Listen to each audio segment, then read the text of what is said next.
a simple question with a complicated answer. The girls demand to know why Ellen bought them and what he truly wants from them. While the obvious answer for most masters would be something carnal, Noah's mind drifts toward freeing the world from hunger, leaving him to facepalm at his own idealism.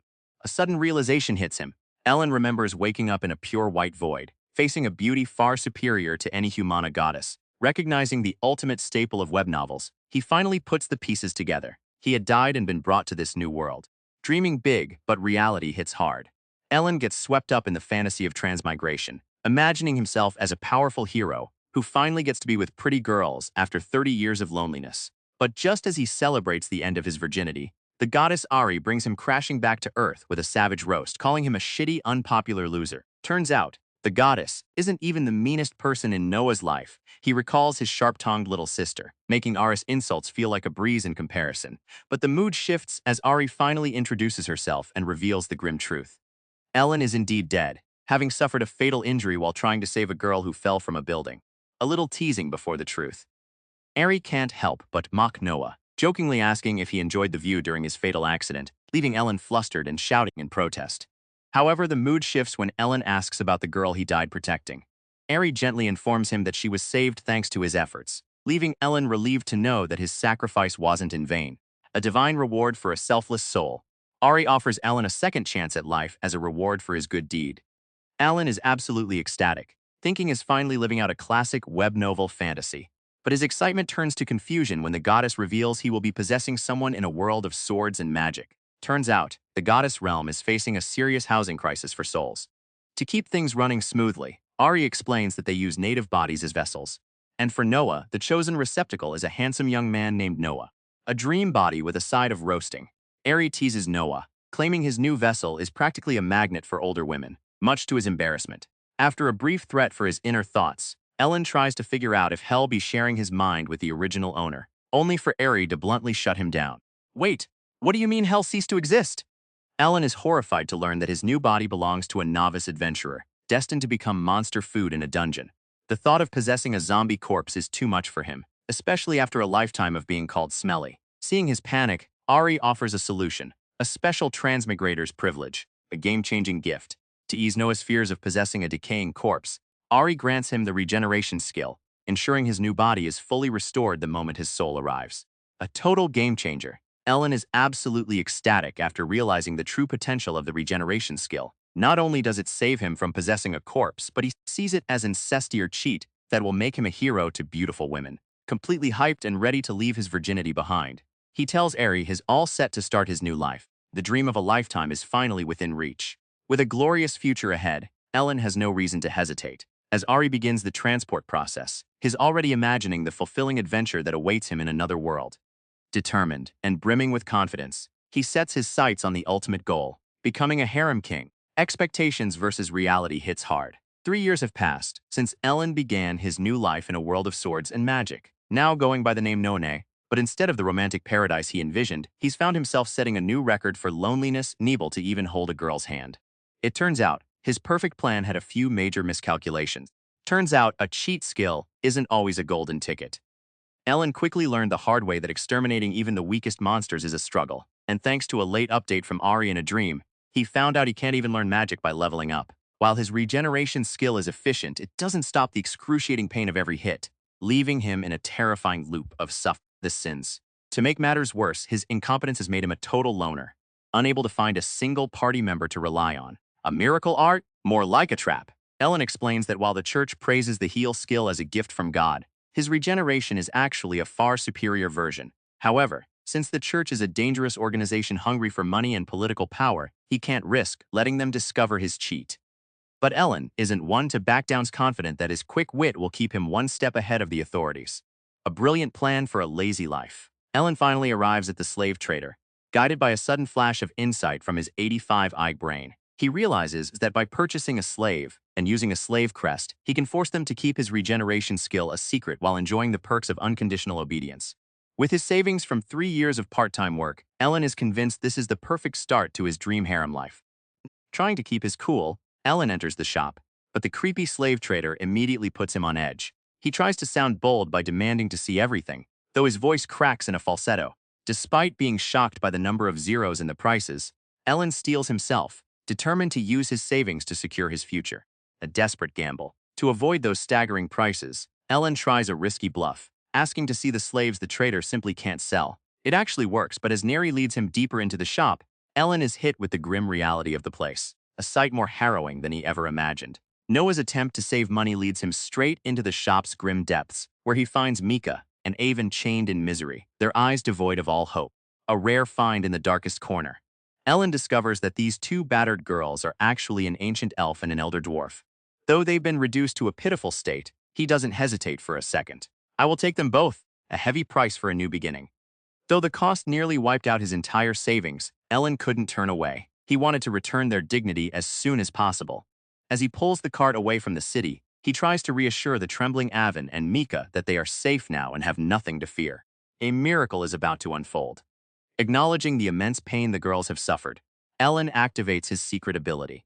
Regeneration. He is determined to use this power to restore everything they lost, from their severed hands to the light in their eyes. A miracle of healing. Noah's power works wonders, restoring the two girls to exactly how they were before their suffering. A miracle has occurred. Stunned by the result, Mika can't believe her eyes literally. Her body and sight have been fully restored, leaving both her and a bewildered Ellen in complete shock. A miracle has occurred. Staring at her own hand, Mika is left speechless, wondering how her body could be restored so perfectly. But as Ellen looks at them, he's hit by a sudden realization they are absolutely stunning. After a brief moment of internal panic over their beauty, he manages to pull himself together and asks, "What is your name?" A clumsy start to a new beginning. Ellen tries to introduce himself, but his nerves get the better of him, causing him to bite his tongue in the most spectacular way. While the girls find his fumbling quite amusing, Ellen is internally screaming with joy, convinced that his dream of a harem in another world has finally become a reality. A dream come true. Ellen is absolutely thrilled that his cheat skill turned his rescued slaves into stunning beauties, making his goal of a harem seem within reach. But wait, is it really that simple? He quickly realizes that his fantasies might be far from the reality of the situation. Reality hits hard. Ellen realizes that in his quest to rescue the girls, he spent every last coin of his savings, leaving him broke and struggling to find a place to stay. To make matters worse, Ari the goddess barges into his thoughts just to mock his lack of planning. Annoyed, Ellen kicks her out of his head, left to wonder how he'll possibly provide for his new companions. Who cares about money when you're this loved? Ellen is absolutely floating on cloud nine as Mika and Avon cling to him, calling him cool and begging for hugs. This is exactly the kind of harem life he dreamed of after reincarnating. But as much as he's enjoying the attention, he has to admit one thing. His record of staying a virgin remains perfectly intact. Enter the mysterious beauties rescued by Noah. He is stunned to discover that Mika, an ancient elf, and Avon, a dwarf fairy, are members of legendary rare races. However, the thrill quickly turns to frustration when Ellen realizes he is completely illiterate in the local tongue, leaving him unable to decipher the secrets within their appraisal scrolls. While the goddess Ayer sneers at his struggle, a desperate and hungry Ellen decides to bet everything on his modern knowledge of farming to ensure their survival. Lost in a daze, is completely captivated by Micah's stunning looks, momentarily forgetting everything else. When he finally snaps back to reality, he tries to awkwardly resume his talk about farming yams, leaving a confused Micah wondering if he actually dislikes them. A sudden wave of insecurity. Ellen completely overthinks Micah's question, spiraling into a panic that she sees him as a sorry excuse for a master or just a skinny virgin. However, his desire to be a provider quickly takes over. Determined to ensure she isn't hungry or unsheltered, he proudly presents a spread of food from town, insisting that they eat together while they wait for the crops to grow. A little bit of food goes a long way. Ellen offers a tasty treat to Mika and Avon, hoping to break the ice and get them to open up. While his thrilled they're eating, is still plagued by insecurity and some very distracted thoughts. However, the reality of his empty wallet hits him hard. With no coins left, Ellen tells the girls to wait while he heads into town to find some work. Trying to be the perfect master, Ellen asks Mika and Avon if there's anything special they want him to bring back from town. But when they both claim to want nothing in particular, he's left walking away in defeat, realizing he doesn't even know their tastes and his plan to lure them in with treats has completely backfired. Wait, he actually left us alone? Mika is completely baffled. She and Avon have already regained their powers and could easily break their chains, yet Ellen treats them with an inexplicable level of trust. Is this some kind of twisted test of loyalty? Or is he really just that naive? A mysterious master indeed. Mika wonders, why Ellen doesn't simply order her to use her advanced tree magic to handle the farming, which would make the work effortless. She is deeply confused. Despite having the power to own them and the skill of restoration, Ellen shows no desire to exploit them for his own ambitions. While she is grateful for her restored body, she can't help but wonder what his true goal really is. Driven by curiosity, Mika follows Ellen in secret, only to find him working at a local clinic. As she watches him treat a patient, she is struck by a realization Ellen is using simple healing magic instead of his potent restoration skill. Mika knows that if he revealed such power, the church would notice him immediately, opening doors to prestige and high-ranking positions. She can't understand why he would choose to work for chump change when he has the potential for greatness. Even as she tries to concentrate, she watches him kindly scold a patient for being clumsy, leaving her more confused than ever by his lack of ambition. A saint or just a weirdo? Mika is completely thrown off by Noah's behavior. She can't understand why a slave owner would be so genuinely kind and unambitious. But then he spots a cloud that looks like a breast, leaving her wondering what on earth is actually going on in his head. 3 months have flown by, and Ellen is finally reaping the rewards of his hard work. He's proud of his harvest, but Mika is completely bewildered. Why spend months sweating in the fields when she could use her ancient tree magic to grow everything? Instantly, while she's touched by his consideration, Noah's real motivation is simpler. He wanted the satisfaction of doing it all by himself. Look at these beauties. Ellen proudly presents the harvest he spent 3 months cultivating by hand. While he's simply happy with his hard work, Mika is left in absolute shock, wondering what kind of cheat-level skill could possibly produce such a result. A total misunderstanding. Mika is convinced that Ellen has some secret overpowered ability that has been hiding from everyone. She recalls the appraisal scroll, realizing that the only reason this power wasn't noticed is because Ellen admitted he can't read or write. Now, she's in a hilarious dilemma. She tells the others that their master is basically a baby when it comes to literacy. Ultimately, she decides that proclaiming such a thing would be crossing a line into deviant territory. The struggle to stay cool is real. While Mika looks on with pure admiration, Ellen is having a complete internal meltdown. He's terrified that admitting he spent months obsessively growing yams, which could have been done in seconds, will make him look like a perverted yam lover. Now, he's desperately scrambling to find a believable excuse to keep his dignity intact and actually raise his status in their eyes. From yam lover to philosopher in seconds. To save his reputation, Ellen puts on a masterclass in acting cool, lecturing Mika and the others on how magic is a double-edged sword. He explains that he refuses to force others to use their powers, believing that the desire to be useful must come from one's own will. With a serious expression, he warns that the mindset of "I can do whatever I want" is the scariest thing in the world, successfully masking his internal panic with a facade of profound wisdom. Instant regret hits hard. While Ellen maintains a smile, he is screaming internally, mortified by the massive gap between his noble lecture and his own selfish desires. He desperately tries to pivot to harvesting to escape the embarrassment. But Mika isn't buying the act, from her perspective. No matter how much he tries to gloss over it with a good front, his true nature is finally starting to leak through. A total misunderstanding. While Ellen is actually dying of embarrassment over his own hypocrisy, Mika interprets his strained expression as a sign of deep, hidden suffering. She convinces herself that Ellen once lost his way due to his overwhelming power and is now living in silent redemption, leaving Mika feeling deeply ashamed of her own behavior. A sudden shift in atmosphere. With a newfound sense of resolve, Mika pulls Avon aside, telling her that she wants to talk about their future. But as the conversation turns toward Noah, the poor guy is left completely spiraling in a state of pure panic. Talk about a wake-up call. Ellen is absolutely floored to find his fields overflowing with giant crops overnight. He's convinced Mika used some kind of planting cheat magic, leaving his own dreams of being a master agriculturist in the dust. While Mika greets him with a cheerful smile, Ellen can only scream internally in disbelief. A moment of doubt? Mika wonders if she was too hasty with her magic, but for Noah, the damage is already done.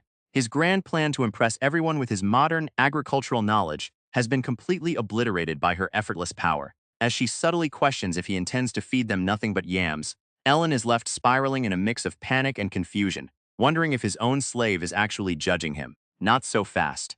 Ellen isn't ready to give up his spotlight just yet. With his farming dreams crushed, he pivots to a new strategy: the dye cheat. He imagines himself revolutionizing their living conditions by inventing concrete, hoping to finally be seen as an unparalleled genius. However, as he starts tinkering with bricks, Micah's voice cuts through his fantasy with a blunt question. What are you? Just as Ellen is gearing up for his big concrete debut, Avon surprises him by wanting to help out, thrilled by her rare initiative. Ellen tries to explain his grand plan to upgrade their crumbling home, though Avon is completely clueless about what concrete even is. Who knew a lecture on limestone could be so rewarding? Ellen is absolutely beaming as Avon listens intently to his explanation of how to make concrete. Feeling like a true mentor, he gives her a special lesson, only for Avon to confidently tell him he can just sit back and watch while she handles the rest. Talk about efficiency. Before Ellen can even blink, Haven puts his lesson into practice, using her powers to instantly extract and pulverize the raw materials for cement.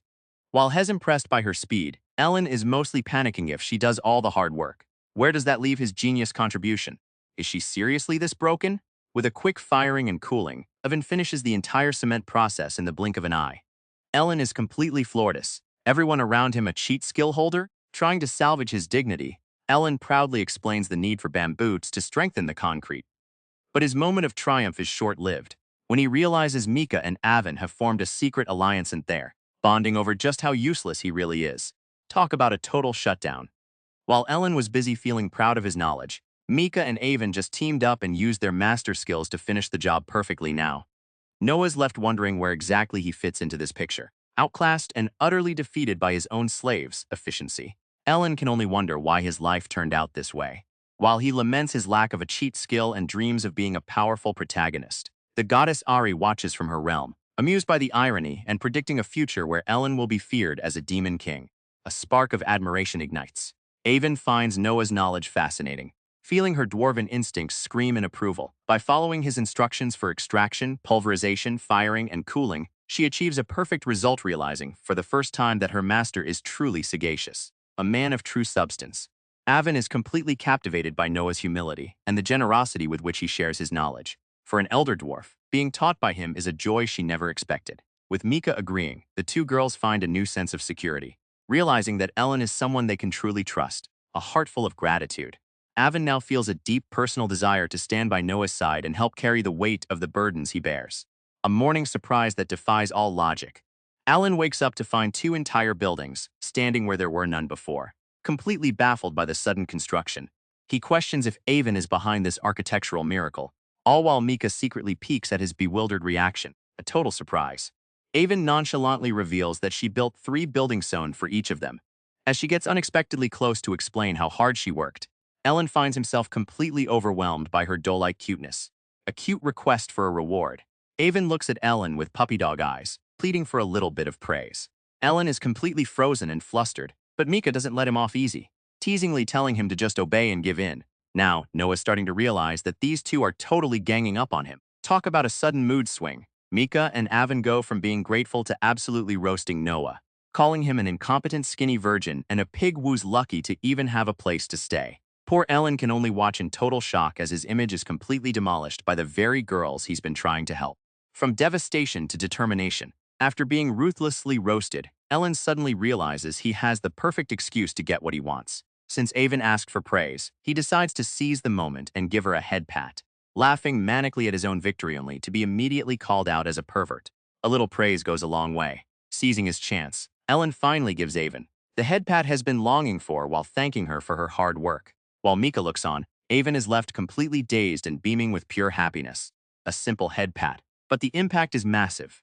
Ellen is completely overwhelmed by how silky smooth Avon's hair feels, feeling his heart being purified by the experience. Meanwhile, Miki is in a state of total crisis, unable to believe that Ellen would be so intimate with Avon. Despite her intense jealousy, she tries to convince herself to stay calm, clinging to her pride as a member of the highest species to ignore the fact that she's absolutely envious. A little bit of affection goes a long way. Still blushing from Noah's head pat, Avon decides to step up her game. To make sure she stays indispensable in his eyes, she resolves to increase the number of harvestable plants starting tomorrow, though she's quick to internally deny having any ulterior motives.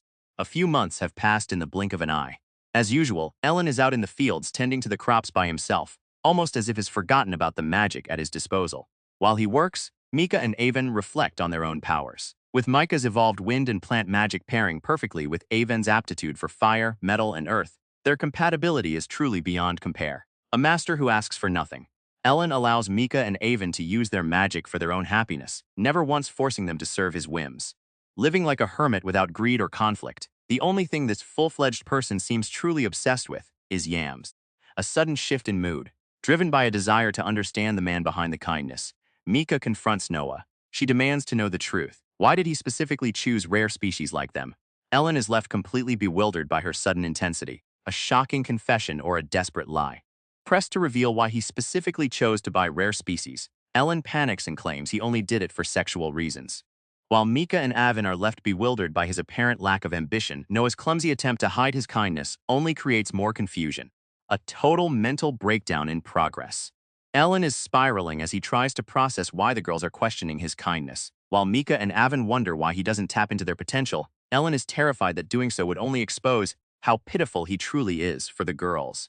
It's a complete mystery they've already provided him with food and a home, leaving them utterly baffled by his modesty. Talk about a blow to the ego. While Ellen is busy panicking and wondering how to lie his way out of the situation, Avin decide to show him exactly what they're capable of. From rare tree magic to high-speed refining, their overwhelming talent only serves to utterly destroy Noah's already fragile self-esteem. Time to go all in, if that's what they want. Ellen decides to stop holding back and lean fully into his scandalous lie. With a vivid, suggestive fantasy of Avin filling his mind, he prepares to confess his true desires without pulling any punches. The moment of truth has arrived. Ellen puts on his best degenerate face and screams his supposed lust to the world. But as he clutches a yam, his real ambition is far more innocent. He simply wants to free the world from hunger. Talk about a total train wreck. Mika and Avin are left completely stunned and blushing by Noah's bizarre confession. Meanwhile, Ellen is spiraling into a pit of absolute self-loathing, haunted by memories of being called a coward as he realizes just how pathetic he sounds in this moment. Free the world from hunger? Mika is stunned. To her, such a selfless goal is an ideal befitting a god, something so humble he wouldn't even dare admit it. Suddenly, everything clicks. The way he treasures a simple yam, the occasional shadow of sadness on his face. It all seems like the burden of a man striving for a distant, noble dream. Looking at him now, Mika and Avin can only feel a deeper sense of awe, the power of a complete misunderstanding. Mika is now convinced that Ellen harbors a secret, godlike ideal that is far beyond anything she could have imagined. Despite her lingering doubts, she finds herself deeply drawn to him, leaving a bewildered Ellen completely overwhelmed by her sudden, affectionate gaze. A new purpose awakens. Completely swept away by Noah's accidental claim, Mika resolves to stand by his side and help him achieve his divine goal of ending world hunger, starting with cultivating land. While Mika is brimming with determination, Ellen can only stare in utter confusion, realizing his clumsy lie has just spiraled into a heroic legend he never intended to start. A sudden shift in perspective. As we dive into the memories of Noah's past life, while he reflects on the harsh reality of winners and losers, exploiters and the exploited, a much sweeter memory surfaces. His playful sister Yuna, shamelessly trying to trade her peas for his favorite karaj, a bittersweet memory of a playful childhood. Ellen reminisces about the bond he shared with his sister Yuna in his previous life, admitting that she is his only true regret after reincarnating. But the nostalgia is short-lived as he's abruptly snapped back to reality. Mika, completely fired up, reminds him of their new mission, to cultivate the land and erase hunger from the world. Checkmated. Ellen thought he could hide his true desires behind a noble lie, but Mika sees right through him. With a mischievous smile, she decides to hold him to his promise of ending world hunger, though she seems more interested in teasing him and letting out his dirty urges. Now, Ellen finds himself dancing in the palm of her hand, terrified and confused by this sudden turn of events, not ready to surrender just yet. Ellen decides to fight back against Mika's teasing by playing his trump card, modern knowledge. Recalling his elementary school lessons, he determines to use a knowledge cheat to regain control of the situation. With a sudden burst of confidence, he declares his plan to make fertilizer, leaving a confused Mika wondering what on earth he's talking about. Knowledge is power, and Ellen is bringing the full weight of modern science to the table. He dives deep into the logistics of crop rotation, explaining how integrating cattle can create a perfect cycle of fertility and growth. While Mika is initially intrigued by the prospect of using less mana and improving crop flavor, relentless enthusiasm quickly turns into a barrage of technical details.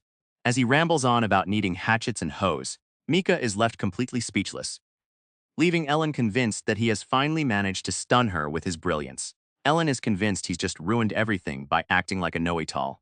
But he couldn't be more wrong.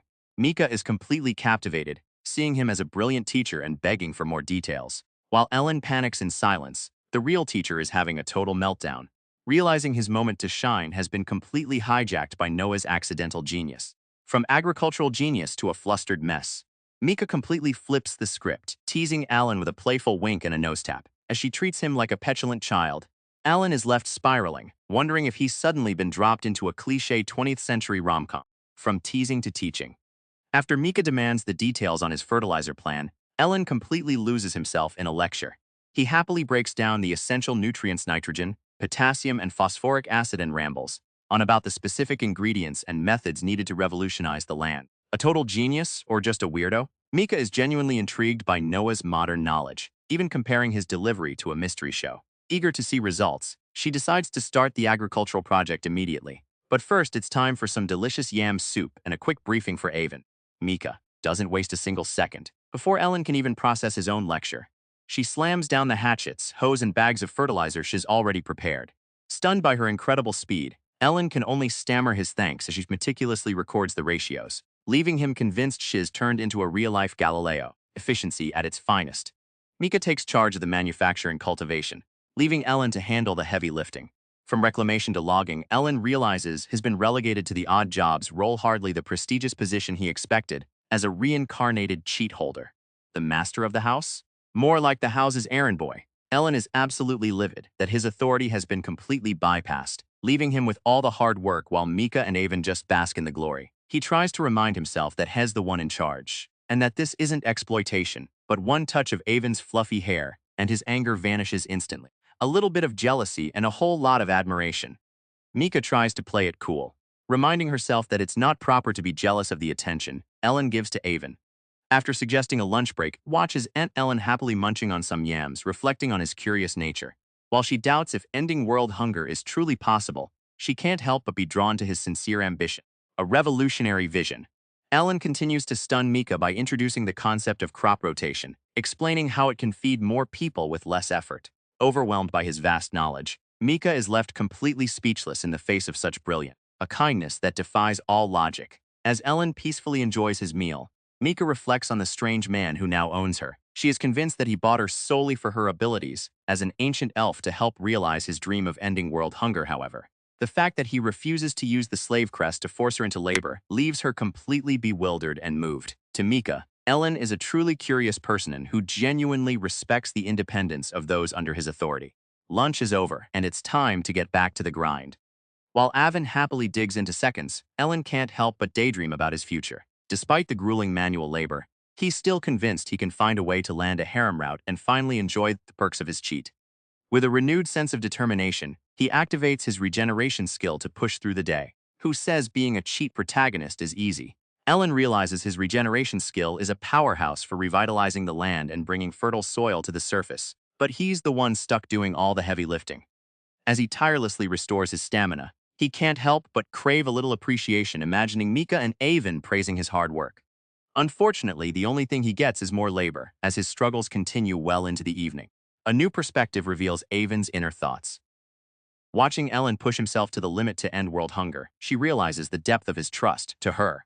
It's unbelievable that a master would share such wisdom and freedom without a single order, leaving her completely devoted to him. A heart full of resolve, Avon realizes that Ellen doesn't want servants, but partners to walk beside him toward his dream. Moved by his unwavering trust, she makes a solemn vow upon her heritage as an elder dwarf to support him with everything she has. A shared bond of admiration. Avon can't help but feel that Mika must feel the same way she does. That Ellen is simply amazing.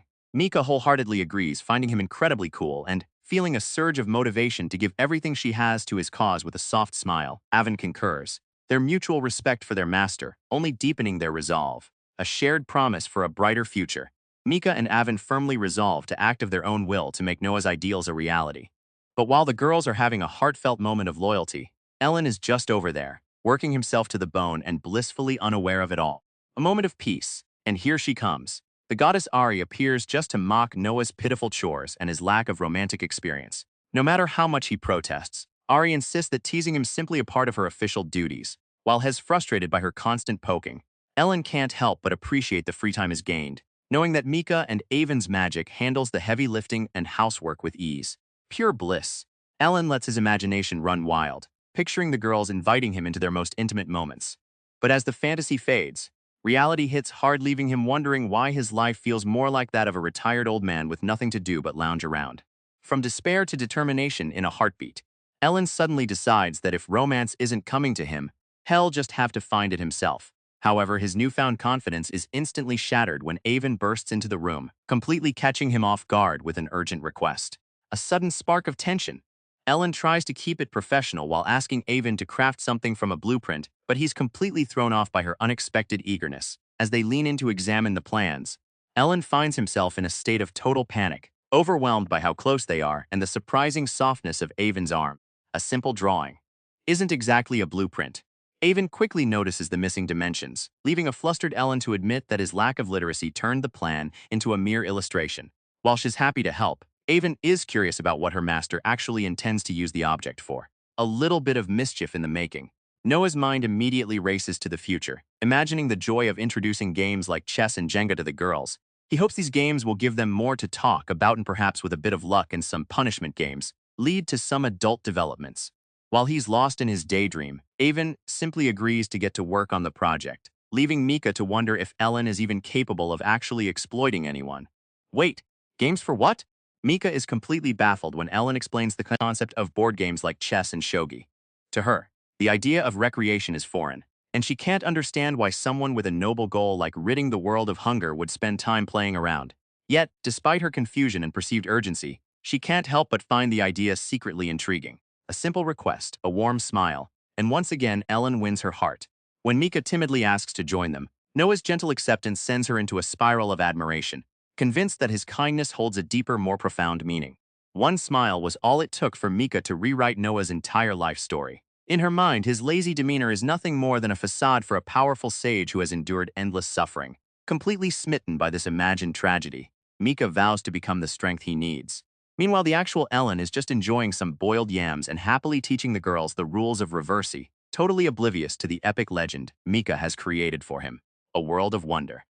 Micah's is absolutely floored by the board games Ellen has introduced to her. These aren't just simple recreations, but a literal goldmine of strategy and accessibility that could spark a global sensation once again.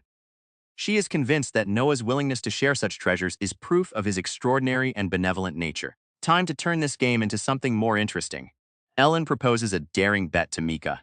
The winner gets to give the loser any order they want, leaving her completely stunned. A chance to give an order? Mika is absolutely reeling, convinced that Noah's bet isn't just for fun, but a secret test related to his goal of ending world hunger.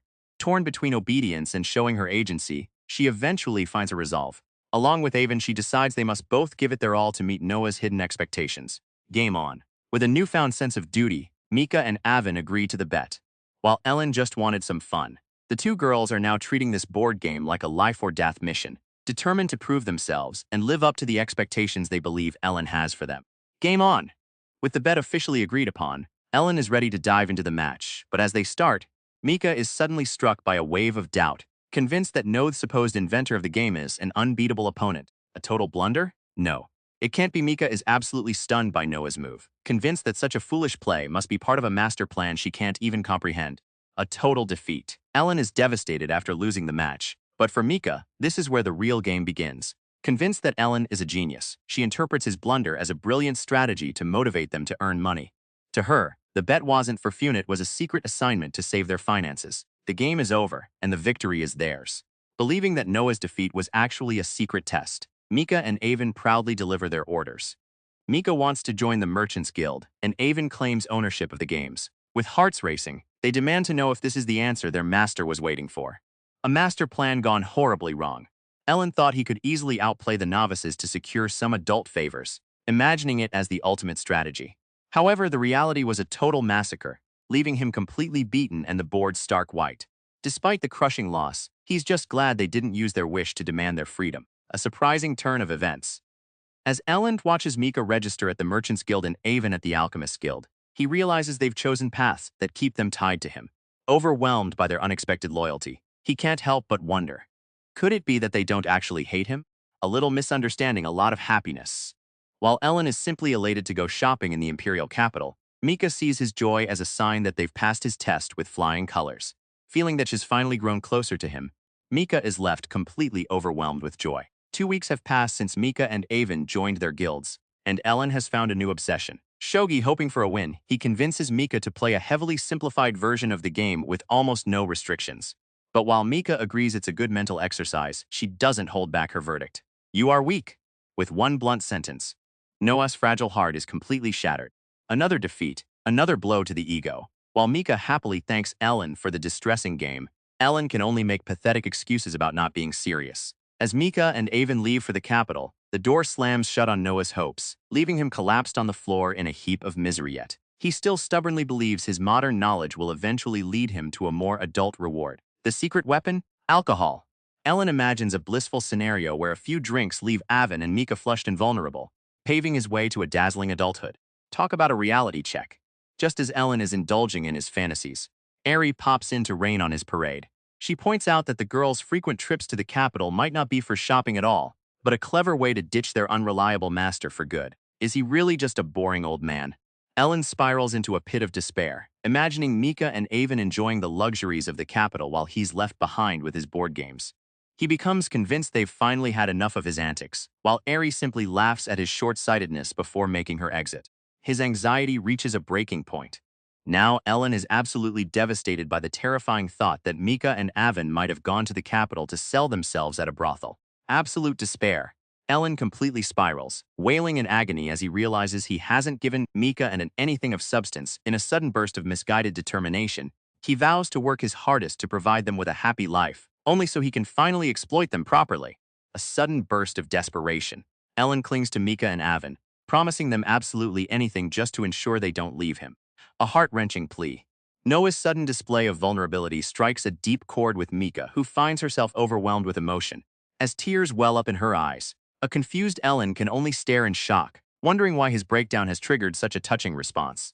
Overwhelmed by emotion, Ellen decides to empty his bank account to give Mika and Avon a better life. He expects a meager sum, but the clerk reveals a staggering balance of 3 million doli equivalent to 300 million yen, leaving Ellen completely stunned. Wait, in paying for all of this?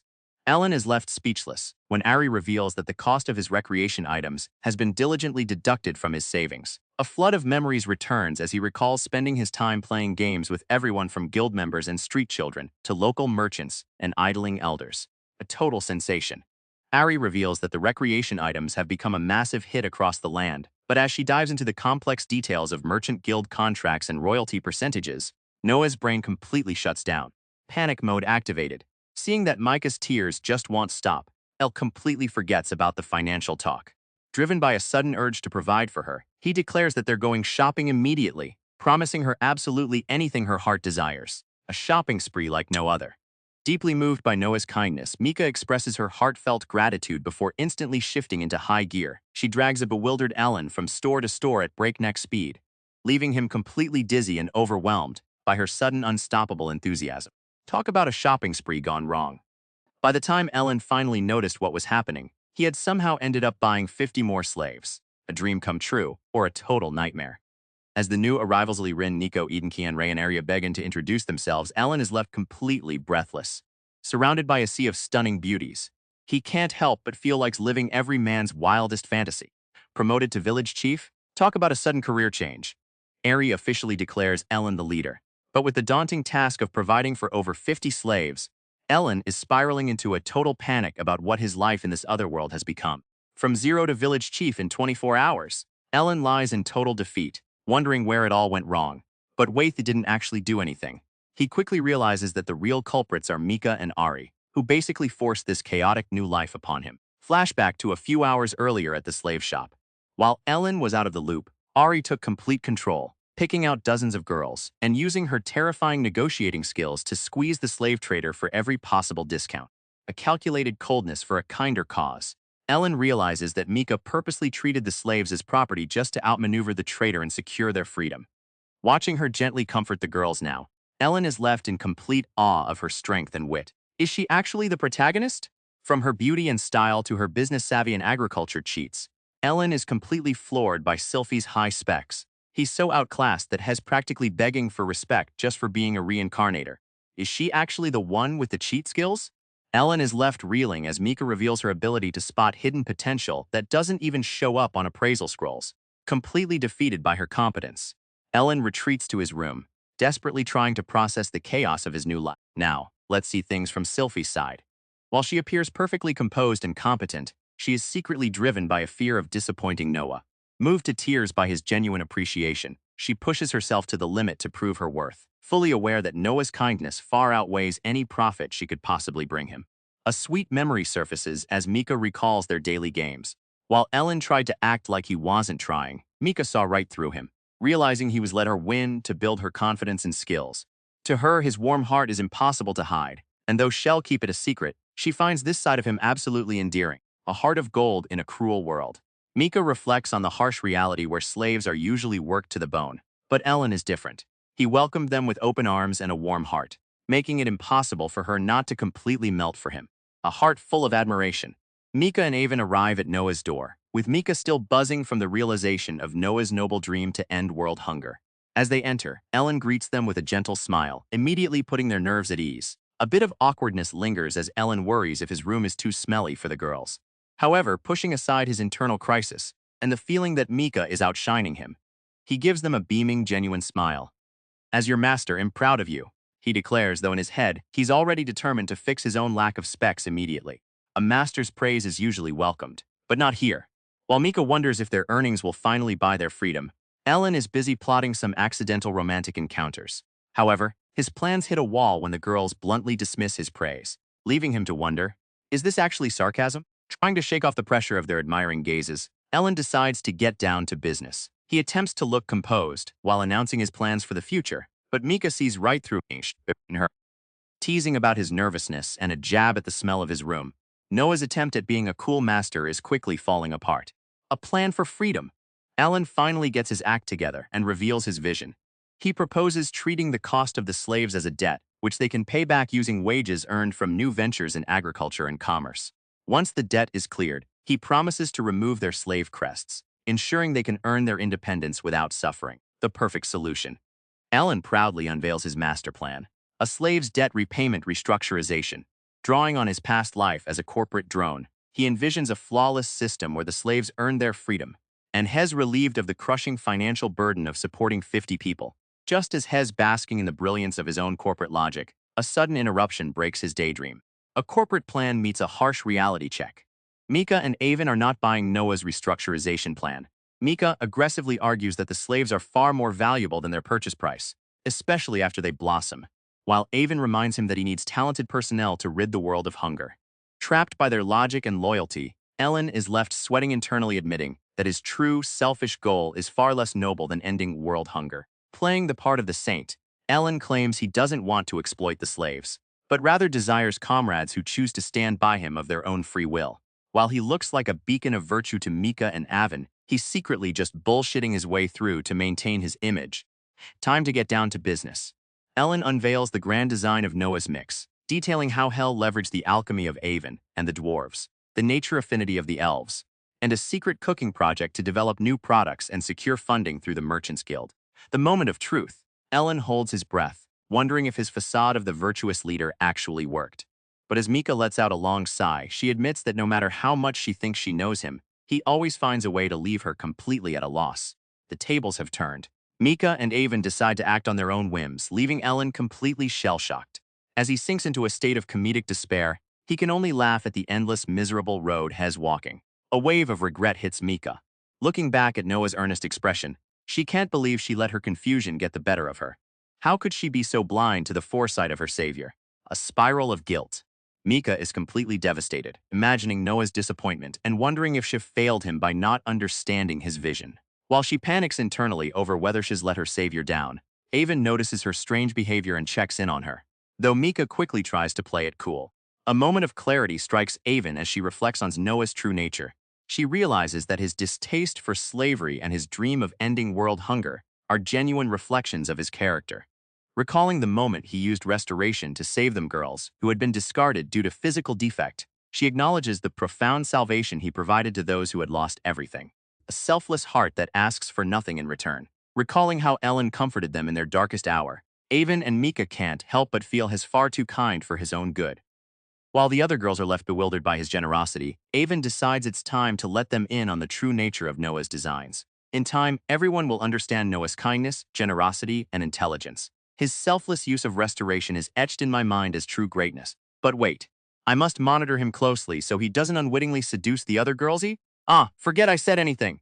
Let's go explain everything. Avon, can I leave the dwarves to you? 2. Good to be true?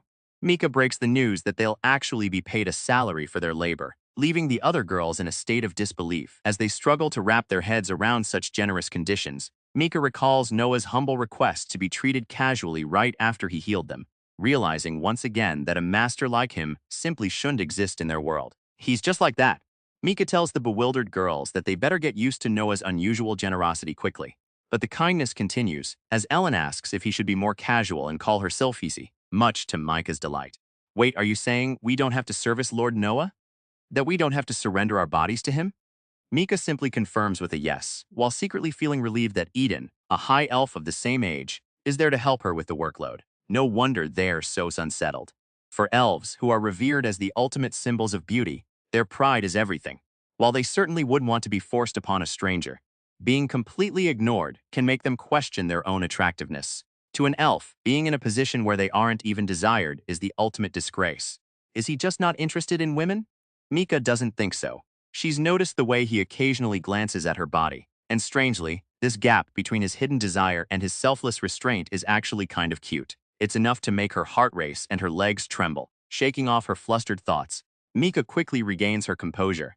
With the solemnity of an ancient elf, she swears by the sacred tree that Ellen is truly a man of character, who would never hurt anyone without reason. She then makes a heartfelt plea to the others to simply accept his generosity, even if it feels like a deception. Mika's heartfelt plea seems to have hit the mark. The other girls begin to soften, agreeing that Ellen does indeed seem like a kind soul. When Mika asks for her opinion, Eden doesn't just agree, she's completely captivated. It looks like Lord Ellen has officially piqued her interest. Meet Eden, a girl who knows exactly how stunning she is. Dressed in her new clothes, she can't help but admire her reflection, fully embracing her narcissistic side with a confident and proud smile. Behind her current vanity lies a heartbreaking past. Eden recalls the moment she was captured and thrown into a cell where she made a desperate, agonizing choice to burn her own skin off rather than be sold as a sex slave to some unknown man. This act of defiance, coupled with a flaw in her magic core, stripped her of both her beauty and her power, leaving her in a state of absolute despair, clinging to the last fragments of her dignity while waiting for death. A master who hides his true self. Eden watches Lord Ellen and Mika, noting how his peculiar habits make him seem like a weirdo or a fool. However, she recalls Silfri's words. Realizing that Ellen understands the true power of restoration more than anyone, Mika is certain that in time, the other girls will come to understand the heart of the man they now serve. A kindness that defies all logic. Eden can't understand why Ellen would promise to remove their slave crests when their restored powers have made them incredibly valuable. To her, it's completely stupid, and yet, because he healed the heart defect she once despised, she finds herself wanting to give him everything. A dangerous kind of passion is awakening. For the proud and vain elves, there is nothing more enticing than a man who doesn't show interest in return. As Eden finds herself completely captivated by Noah's indifference, she begins to wonder. Could it be that he simply isn't interested in women at all, a master of seduction? Recalling the way Ellen looked at her body and the lava-struck face of Mika, Eden becomes convinced that his indifference is just a front. She now views him as a seasoned veteran of the battlefield of love, skillfully orchestrating her fall for him. The battle for love begins. Convinced that Ellen is a seasoned veteran of romance, Eden is determined to challenge him at all costs. Her first move, a simple morning greeting. But inside, she's already desperate for his praise and attention as she watches him work with Mika. Time to start the battle of love. Eden tries to be seductive, calling Ellen her cutie.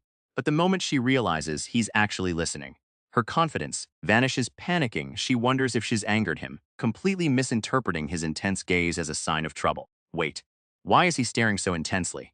Is it because of my new outfit? Oh, I see, he's checking out my curves. It seems my plan to seduce him is working after all. Wait, is he actually ignoring me?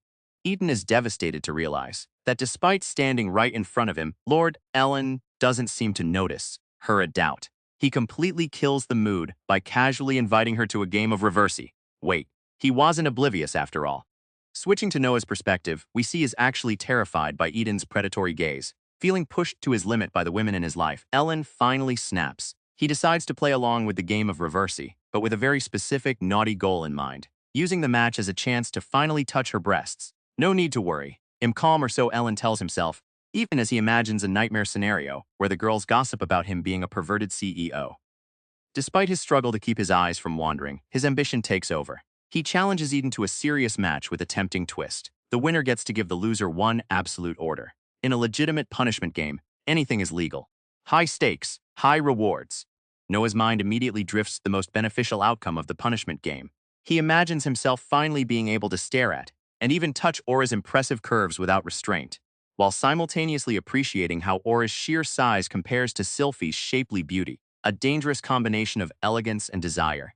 Ellen is utterly mesmerized by Eden, seeing her as a perfect blend of a proud noble and a seductive idol. Driven by the thought of the rewards he could claim, he psychs himself up, convinced that his experiences with the other girls have prepared him for this victory. With a surge of determination, he's ready to start the match and claim his prize. Victory is hers. Eden claims the win, though she seems to be confusing Reversi with every other game in existence. But for Noah, the real defeat comes when he finds himself thoroughly smothered in the aftermath, desperately trying to maintain his pride while completely overwhelmed. Ellen lets out a desperate cry, claiming that Eden is bullying him and refusing to let her master win. He turns to Mika for help, begging her to punish the girl. But the moment Eden looks at him with a tender smile and calls him her cutie, Noah's resolve vanishes. He is left completely paralyzed by her ultra-romantic charm. A little victory, a lot of curiosity. Eden finds Noah's pathetic display in the game strangely endearing, comparing him to a helpless small animal. Now, as the undisputed winner, she's daydreaming about the perfect order to give her precious master. A crushing blow to the ego. Eden delivers a sarcastic compliment, praising Ellen for his absolute failure. Completely blindsided, Ellen can only stare in shock, unable to process that has been so thoroughly defeated. The hunter becomes the hunted. After mocking Ellen for his absolute failure, Eden suddenly spirals into a panic, convinced that his poor gameplay was actually a calculated move to make her drop her guard. Overwhelmed by this imagined strategy, she concludes that she is already dancing in the palm of his hand, finding him absolutely terrifying. A sudden shift in mood. Eden turns to Mika with a knowing smile, warning her that half-baked feelings only lead to getting burned. As a member of the same race, she claims to understand Sylphie's heart, but leaves her with a cryptic reminder that the truth is something she should already know, a harsh truth of the heart. Eden warns Mika that in the game of love, the one who falls first is the one who loses. A formidable challenge indeed. While Eden acknowledges that Lord Ellen is an aberration, and Mika is a brilliant woman who seems irreplaceable, she isn't about to back down. In a twist of irony, the very warning she gave Mika only fuels her own fire because for Eden, the greater the obstacle, the more exciting the pursuit becomes. A little bit of divine honesty. Ari decides to share some interesting news from the goddess world. But it's not exactly a compliment. Ellen finds himself ranked #1 in the most undesirable category possible. The person no goddess would ever want to be reincarnated as. Naturally, he's not exactly thrilled by this honor. Trying to save face, Ellen proudly presents his first orders as village chief. Letting slaves play games and slashing their work hours. He claims he's not trying to be a saint, but simply wants to make sure he's not the only one spending his days eating, sleeping, and playing reverses. Of course, Ari sees right through him, bluntly calling it what it is. Shirking responsibility. The generous CEO of laziness. Ellen tries to spin his slackness as providing benefits, but his plan backfires spectacularly. By lifting the ban on games, he's accidentally created his own personal hell. Now, Mika, Avon are using friendship as a pretext to crush him in match after match, leaving Ellen emotionally assassinated 50 times over. Ellen wonders if Hes in the doghouse with Mika. But the girls are far from angry there, just desperate for his attention. Between prior reservations and promises to chat, Hes completely surrounded and outmatched, as they suggest wild topics like flying without magic. Ellen can't help but notice that the gap between him and his slaves is slowly but surely disappearing. Who knew losing could feel this good? Alan realizes that Micah's strategy to bond the group together was a resounding success, even if it meant he became the favorite target for their teasing. While the girls laugh at him for being a loser, Alan is genuinely touched by their honesty and the closing emotional distance between them. He finds a strange comfort in this new, enjoyable communal life, though a hint of dissatisfaction remains in his heart. Shaking off the sentiment, he Limitless tree forms his next move. Limitless tree formation. Render. Nature's power is truly formidable when combined. Ellen observes Micah's innate skill, limitless tree formation, noting how wind magic evolves into the ability to control all plant life. By pairing this with Avon's earth magic to diffuse nutrients through the soil, they can force rapid germination and growth, even bringing underground currents to the surface. With the theory explained, it's time to put it into action. Time to see it in action. With a burst of energy, Mika unleashes her instant development tree magic, causing plants to surge into life around her while Ellen looks on. The slaves don't respect me in the slightest. Ellen collapses in total despair as he realizes that Micah's optimized magic has made him completely redundant. While Micah beams with pride over the high-quality fruits and the cost-cutting efficiency of their new method, A devastated Ellen can only cling to one last shred of purpose. Then let me at least do the harvesting.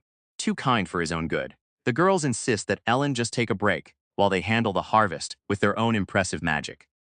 As he watches them efficiently manage everything from harvesting to post-processing, Ellen is hit with the brutal realization that he is completely unnecessary. His spirit is officially broken. Defeated by cuteness, Ellen is completely powerless against the girls, beaming smiles and effortless efficiency. He knows he can't possibly complain when they're being this sweet, but he refuses to give up. Determined to escape his redundancy, he clings to one last hope and ace up his sleeve. Laugh while you still can. Only just getting started in this reincarnated life. Determined to reclaim his dignity, Ellen prepares his secret weapon. But as the preview for the next chapter reveals, his cooking cheat might be more dangerous than he thought, leaving Ellen absolutely panicked by the spoiler. Time to show them what I'm really capable of. Ellen gathers the girls in the kitchen, brushing off the suggestion to let someone else cook. With a confident grin, he asks Mika and the others for their help, secretly imagining a future where they're all hopelessly addicted to his culinary skills. Modern knowledge for the win. By directing the girls to use their wind magic for food processing, Ellen successfully produces luxury soybean oil. Seeing the girls' amazement, he finally feels the thrill of being truly useful, basking in the glory of his reincarnated expertise. The high of success is short-lived. Just as Ellen is feeling proud, the girls remind everyone that he can't actually use magic, leaving him feeling utterly pitiful. Desperate to regain some dignity, he quickly calls on Avon, whose unique aptitude for fire makes her the perfect person to heat the soybean oil. Talk about efficiency. Avon heats the oil in a flash, leaving Ellen completely starstruck. Between her rare fire aptitude and the custom cookware she crafted herself, Ellen can't help but admire Avon as he spirals into a comedic crisis over his own uselessness. Cooking time. Ellen puts his modern knowledge to the test, deep-frying sliced yams and adding a pinch of luxury salt. With a triumphant flourish, he presents his creation, potato chips, but as he tells the girls to dig in, they can only stare in confusion at the strange new snack. One bite is all it takes. Eden is completely floored by the taste of the fried yams, unable to believe something so simple could be this delicious. While Ellen basks in her spectacular reaction, Aura's mind quickly shifts from hunger to profit, realizing that these potato chips would be a goldmine if sold. While Avon quietly munches on the chips, Ellen struggles to read her expression but hopes she's enjoying them. Eager to keep the momentum going, he announces it's time for the main course, bread. But the excitement is short-lived as Avon is visibly horrified, remembering bread as nothing more than a hard, unsavory staple. The secret to delicious bread? It's all in the fermentation. Ellen explains that the bread in this world tastes awful because it lacks this crucial step. With a confident grin, he reveals his secret weapon, grape skins, and prepares to use his modern knowledge to create real yeast. Eager to show off a trick, has been saving for just this moment. The secret is finally out. By combining the opposing forces of restoration and dark magic spoiling, Ellen accelerates the fermentation process to create the perfect yeast extract for his bread. Wait, you can actually use magic? The girls are completely thrown off by Noah's sudden display of power. After a brief moment of panic, Ellen quickly pivots to explain the truth. He can't cast magic in the traditional sense, but his innate skill restoration allows him to play back magic that he has previously recorded in his brain. A little while after his reincarnation, Ellen is visited by a familiar face in his dreams. Ari, the goddess, pops in with a cheerful good evening, claiming she's there to give him a better explanation of his skills. After a brief moment of confusion over the timing, Ellen asks for the details, only for Ari to reveal that she first needs to apologize for something. A top-tier skill, but a bottom-tier user. Ari explains that while Noah's restoration ability is incredibly powerful, his own meager capabilities act as a bottleneck, limiting how much he can actually use it. A little teasing before the big reveal. Ari dismisses Noah's frustration over being called 8-memb and pivots back to the explanation of his power. She reveals that restoration is a polyseme, meaning she packed multiple definitions of the word into his skill. Specifically, it allows Ellen to record any magic he sees or hears and restore it whenever he wants, a revelation that leaves Ellen completely hyped. The dream is ending, but the bad news is just beginning. Ari continues to roast Noah's trash specs, explaining that he can only record one spell at a time for a mere 30 seconds. To make matters worse, strong magic is completely off the table due to his fragile body. As the goddess makes her exit, a devastated Ellen can only scream for a specification upgrade. Back to reality. While Ellen still can't get over how the goddess treated him, he finishes explaining his unique magic to Mika. When she asks if he's using it to turn spoiled things into materials, Ellen quickly corrects her with a smile. It's not spoilage, but fermentation, the essential secret to making his bread. Fermentation? The girls are completely baffled by the term. Meanwhile, Ellen is in heaven, absolutely loving their shocked and confused faces. Yes, this is exactly what I needed, he thinks, feeling energized by their cuteness. With a playful grin, he offers to enlighten them, explaining that while fermentation is similar to spoiling, humans learn to harness it for their own advantage. Science to the rescue. Ellen explains how yeast transforms dough into fluffy bread, leaving the girls completely starstruck by his vast knowledge. While they look on with pure admiration, Ellen is internally gloating, thrilled that his past life knowledge is making him look like a genius, despite his low specs. From science to sorcery in a heartbeat, despite Noah's best efforts to explain the chemistry of bread, the girls have come to a terrifying conclusion. Fermentation is actually dark magic used for spoiling. Ellen can only stare in utter disbelief at how his lesson went so horribly wrong. Wait, what? From tree and wind to dark magic, the girls have completely twisted Noah's science lessons into a display of magical prowess. While they're amazed by the fluffy bread, Ellen is in despair that his secret knowledge is being so misunderstood. But the real shock comes when Mika leans in with a suggestive promise for the night, leaving poor Ellen absolutely speechless. A heart-fluttering tease and a sudden exit. Ari leaves Ellen completely shaken, playing with his feelings before vanishing with a wink. While he's still reeling from the encounter, Micah is already wondering what's next, leaving a panicked Ellen to scramble for his sanity, a taste that defies all expectations. After meticulously kneading and fermenting the dough, Noah's bread is finally ready. One bite is all it takes for the girls to be swept away by the fluffy goodness, leaving them in a state of pure bliss. A simple loaf of bread brings a surprising amount of joy, making Ellen realize how fulfilling it is to make others happy, a feeling he rarely experienced in his previous life. After a quick, shameless detour in his thoughts, he decides to turn the occasion into a celebration. He announces a bread festival to teach everyone his secrets. Though his strange request about white plates only adds to the girls' confusion. A simple act of kindness can change everything. Ari watches as the girls delight in the delicious bread, knowing that for those who have lived in scarcity, this is a true luxury. She reflects on how Ellen has managed to open their closed hearts with astonishing speed, not through force or coercion, but through genuine compassion and the promise of freedom. In the blink of an eye, Noah's sincere actions have won their complete devotion, a taste of success. Ari is completely floored by Noah's culinary skills and his mysterious knowledge of fermentation. Realizing the potential of his vision, she casts aside her old doubts and resolves to give everything she has to exceed his expectations. A dream that once seemed like madness is now becoming a reality. While Eden initially dismissed Noah's wish to rid the world of hunger as the ravings of a madman, his vast knowledge and revolutionary ideas have completely changed her mind. Now bursting with expectations, the proud high elf refuses to simply receive kindness without giving something back. She is determined to use all her power to support him and see just how far he can go. Though first she's decided she needs a little more of that delicious bread, a heart full of admiration. Avon is completely captivated by Noah's selflessness. While most would hoard such valuable knowledge for profit or power, Ellen shared it freely just to bring them joy. To her, his kindness is simply overwhelming. A sudden flutter in her chest, Avon realizes she's been feeling a bit strange lately. Whenever Ellen smiles, her heart can't help but beat faster. A heart full of gratitude and a new determination. Avon admits she might not be as clever as Mika, but she's tired of only receiving. She wants to be useful and see Ellen smile more. By mastering her craft, she hopes to make him proud and, maybe just maybe, earn some head pats in return. While the girls were lost in their heartfelt thoughts that night, disaster struck. Out of nowhere, Ellen was kidnapped. Wrapped up like a cocoon and completely bewildered, he can only wonder, ain't it too abrupt? Time for a little detour with a light-hearted extra. In the imperial capital, a humble shopkeeper is stunned when two breathtaking beauties, Eden and Avon, suddenly grace her rundown store. But as she looks closer, she spots something unexpected: slave crests on their wrists, which means a shopping trip with a twist.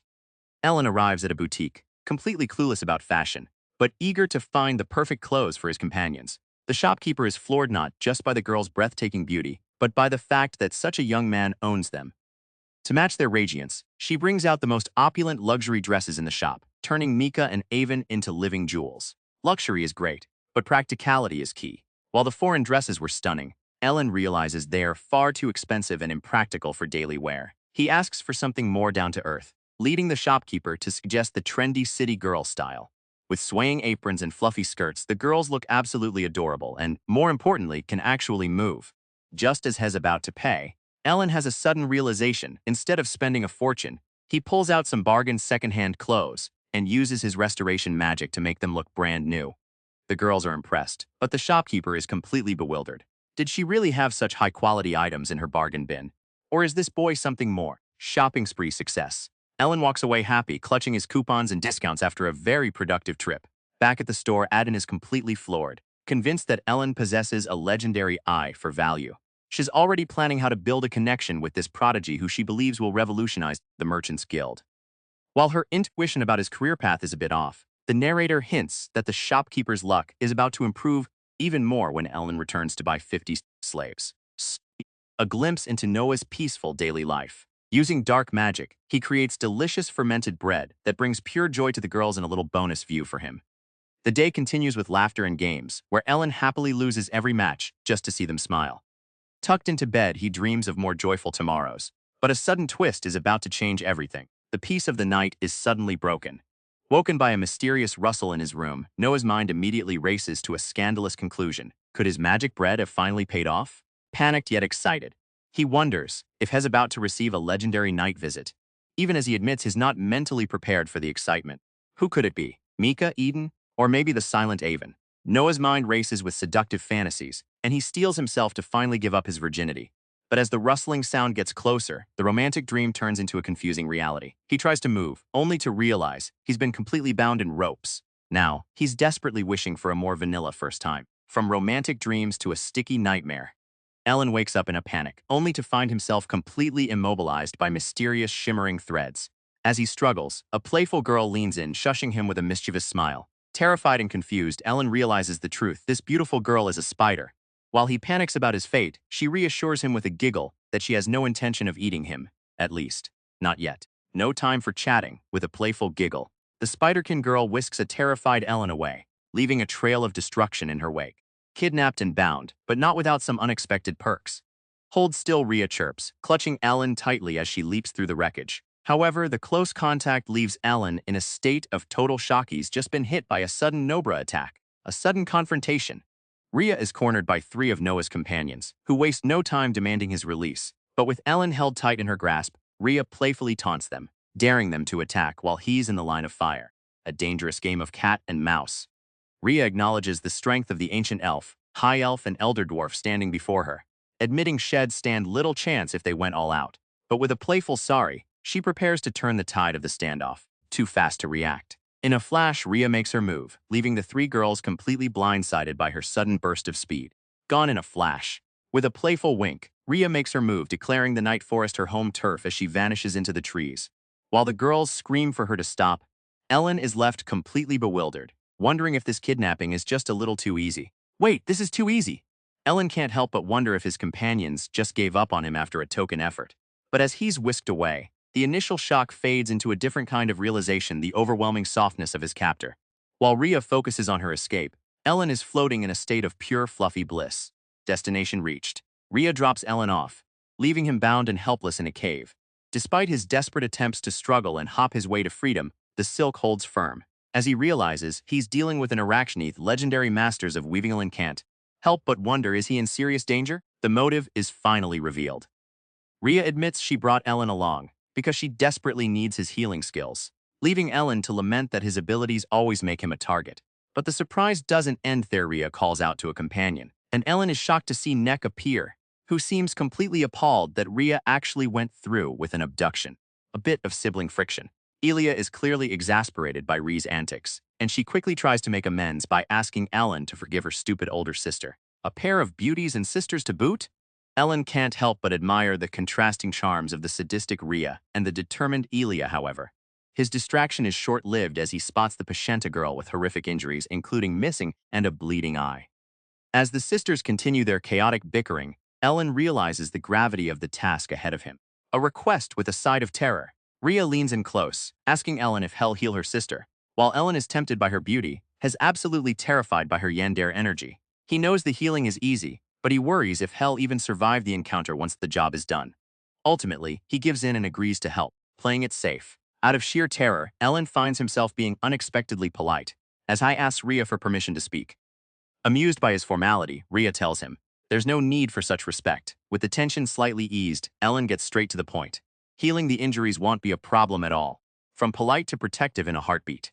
Ellen suddenly drops his timid act and tries to sound like a legendary hero. warning Rhea that he'll show no mercy if his family is harmed.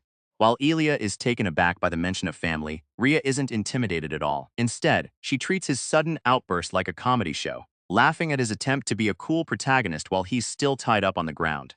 Seeking a final guarantee, Ellen asks if he can truly trust her. Rhea gives a solemn vow by her sister, assuring him that his family remains unharmed. However, the serious atmosphere vanishes instantly as Rhea begins to tease him, laughing at his failed attempt to play the protective hero while he remains helplessly bundled up. Trying to play it safe, Ellen demands a spirit's contract to ensure Mika and the others remain unharmed. But as the request is flatly denied, Rhea points out the flaw in his logic. Such a contract could actually trigger a conflict. Realizing has been outplayed, Ellen can only lament how wrong his assumptions were from the very beginning. Talk about a dramatic spiral. After Rhea shuts down his attempt at leverage, Ellen descends into a pit of self-pity. Convinced that his family has lost all interest in him, he imagines them half-heartedly reacting to his kidnapping, feeling like he's the only one who noticed their betrayal in what he describes as a scripted drama. A total identity crisis. Ellen spirals into a pit of self-pity, imagining the glamorousness of a typical isekai hero getting everything handed to him on a silver platter. After a brief dramatic meltdown over his pathetic existence, he suddenly snaps out of it.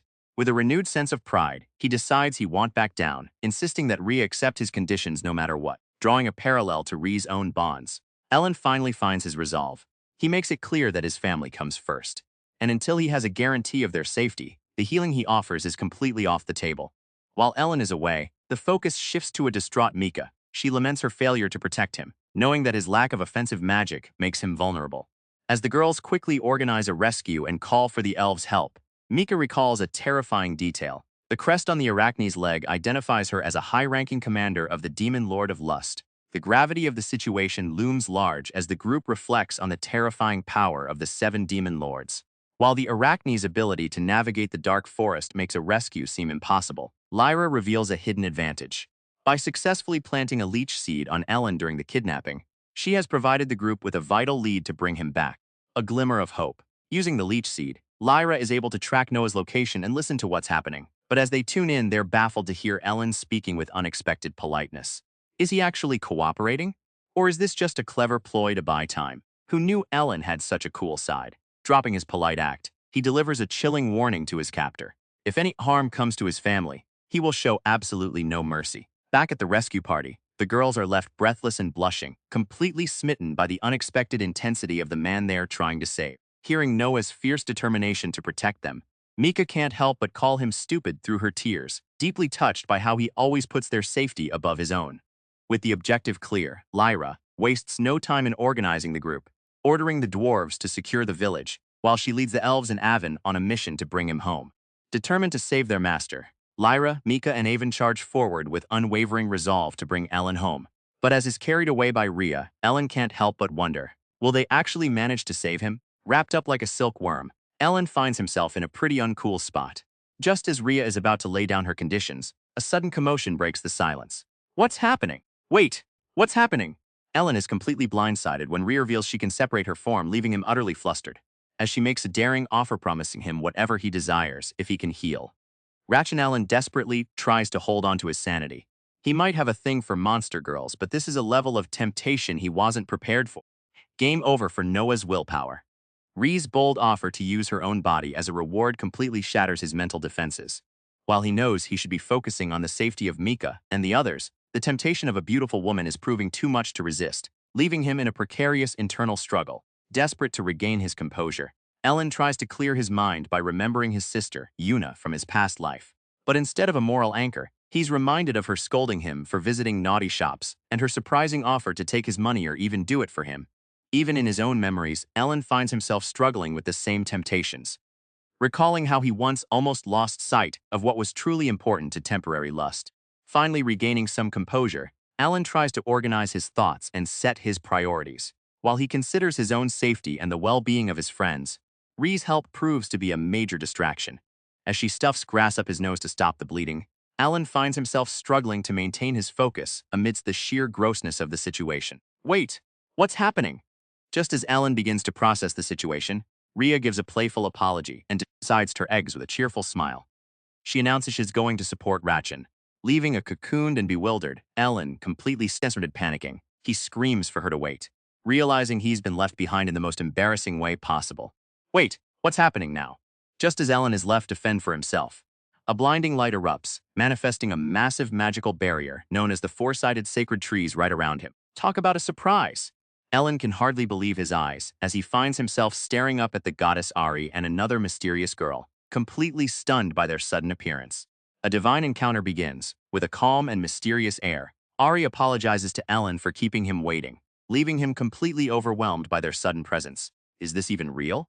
As Ellen stares up in complete disbelief, the goddess Ari looks down at him with a serene smile, softly apologizing for keeping him waiting. A divine shield of light. Ellen is completely mesmerized by the sheer coolness of the barrier. Even wishing he could perform such a feat himself, Ari thanks him, explaining that his actions ensured the barrier was in perfect condition. While Ellen looks on in confusion at the elves gathered in the corner, Ari gently touches his cheek, preparing to reveal something more. A moment of pure bliss. Ari is absolutely beaming, touched by what she believes was Noah's selfless support. But while she's floating on cloud nine, Ellen is just completely lost. He has no idea why she thinks he was pretending to be naive, leaving him utterly bewildered by the goddess' sudden misinterpretation. A total shift in mood. Ari mocks Arachne for her sudden loss of composure, noting that she has finally given up on escaping. Meanwhile, Ellen is spiraling in confusion, feeling completely out of the loop and desperately trying to figure out how to play along without revealing how flustered he still is. Playing it cool. Despite his internal panic, Ellen decides to go with the flow and bluff his way through the situation, pretending everything went exactly as he planned. Playing the part of the mastermind pays off. Ellen notices the mood shifting, but he doesn't expect Ari to be so impressed. Mistaking his confusion for cold calculation, the goddess decides that Ellen has some serious nerve and she's actually starting to like it. Talk about a lucky break. Ari and her companions are now completely smitten, showering Ellen with praise and affection. While he's internally spiraling, wondering why they're so pity or duty, and Ellen quickly realizes that being in an unconditional approval phase is actually pretty great. With his confidence soaring, he decides to just go with the flow. The tide has finally turned. Ellen decides to lean fully into his bluff, projecting an Eden of confidence alongside Ari and her companions. While he declares that they can now negotiate on equal terms, internally, he's absolutely buzzing over how incredibly impressive the four-sided sacred trees barrier sounds. The tide has turned. Seizing the upper hand, Ellen makes his move. He demands a guarantee that Mika and the others will remain unharmed in exchange for using restoration on Ra, with Ari agreeing to the terms and Rhea pleading for Ra's safety. Ellen finally secures a strategic advantage to protect his friends. A miracle comes with a price, or so Ari thinks. While she accepts the terms of the deal, she can't resist a little mischief, teasing Ellen with a suggestive question that catches him completely off guard. Suddenly surrounded by their intense gazes, a panicked Ellen is forced to clarify that certain details are definitely not on the table. Wait, hold on. Panicking internally, Ellen realizes that agreeing too easily makes him look weird, and he desperately searches for a non-lewd demand to keep up his bluff. Suddenly remembering Rhee's nature, he puts on a confident face and asks if they can regularly provide him with some of their threads, leaving the girls completely bewildered by the sudden shift in topic. Ellen is quite proud of his quick thinking, believing the request for threads is a masterstroke. However, the mood shifts instantly as Ari and her companions narrow their eyes in suspicion. Just as he thinks he's won, he realizes the window of unconditional kindness has slammed shut, leaving him completely bewildered by his own failed exit. Talk about a mood killer.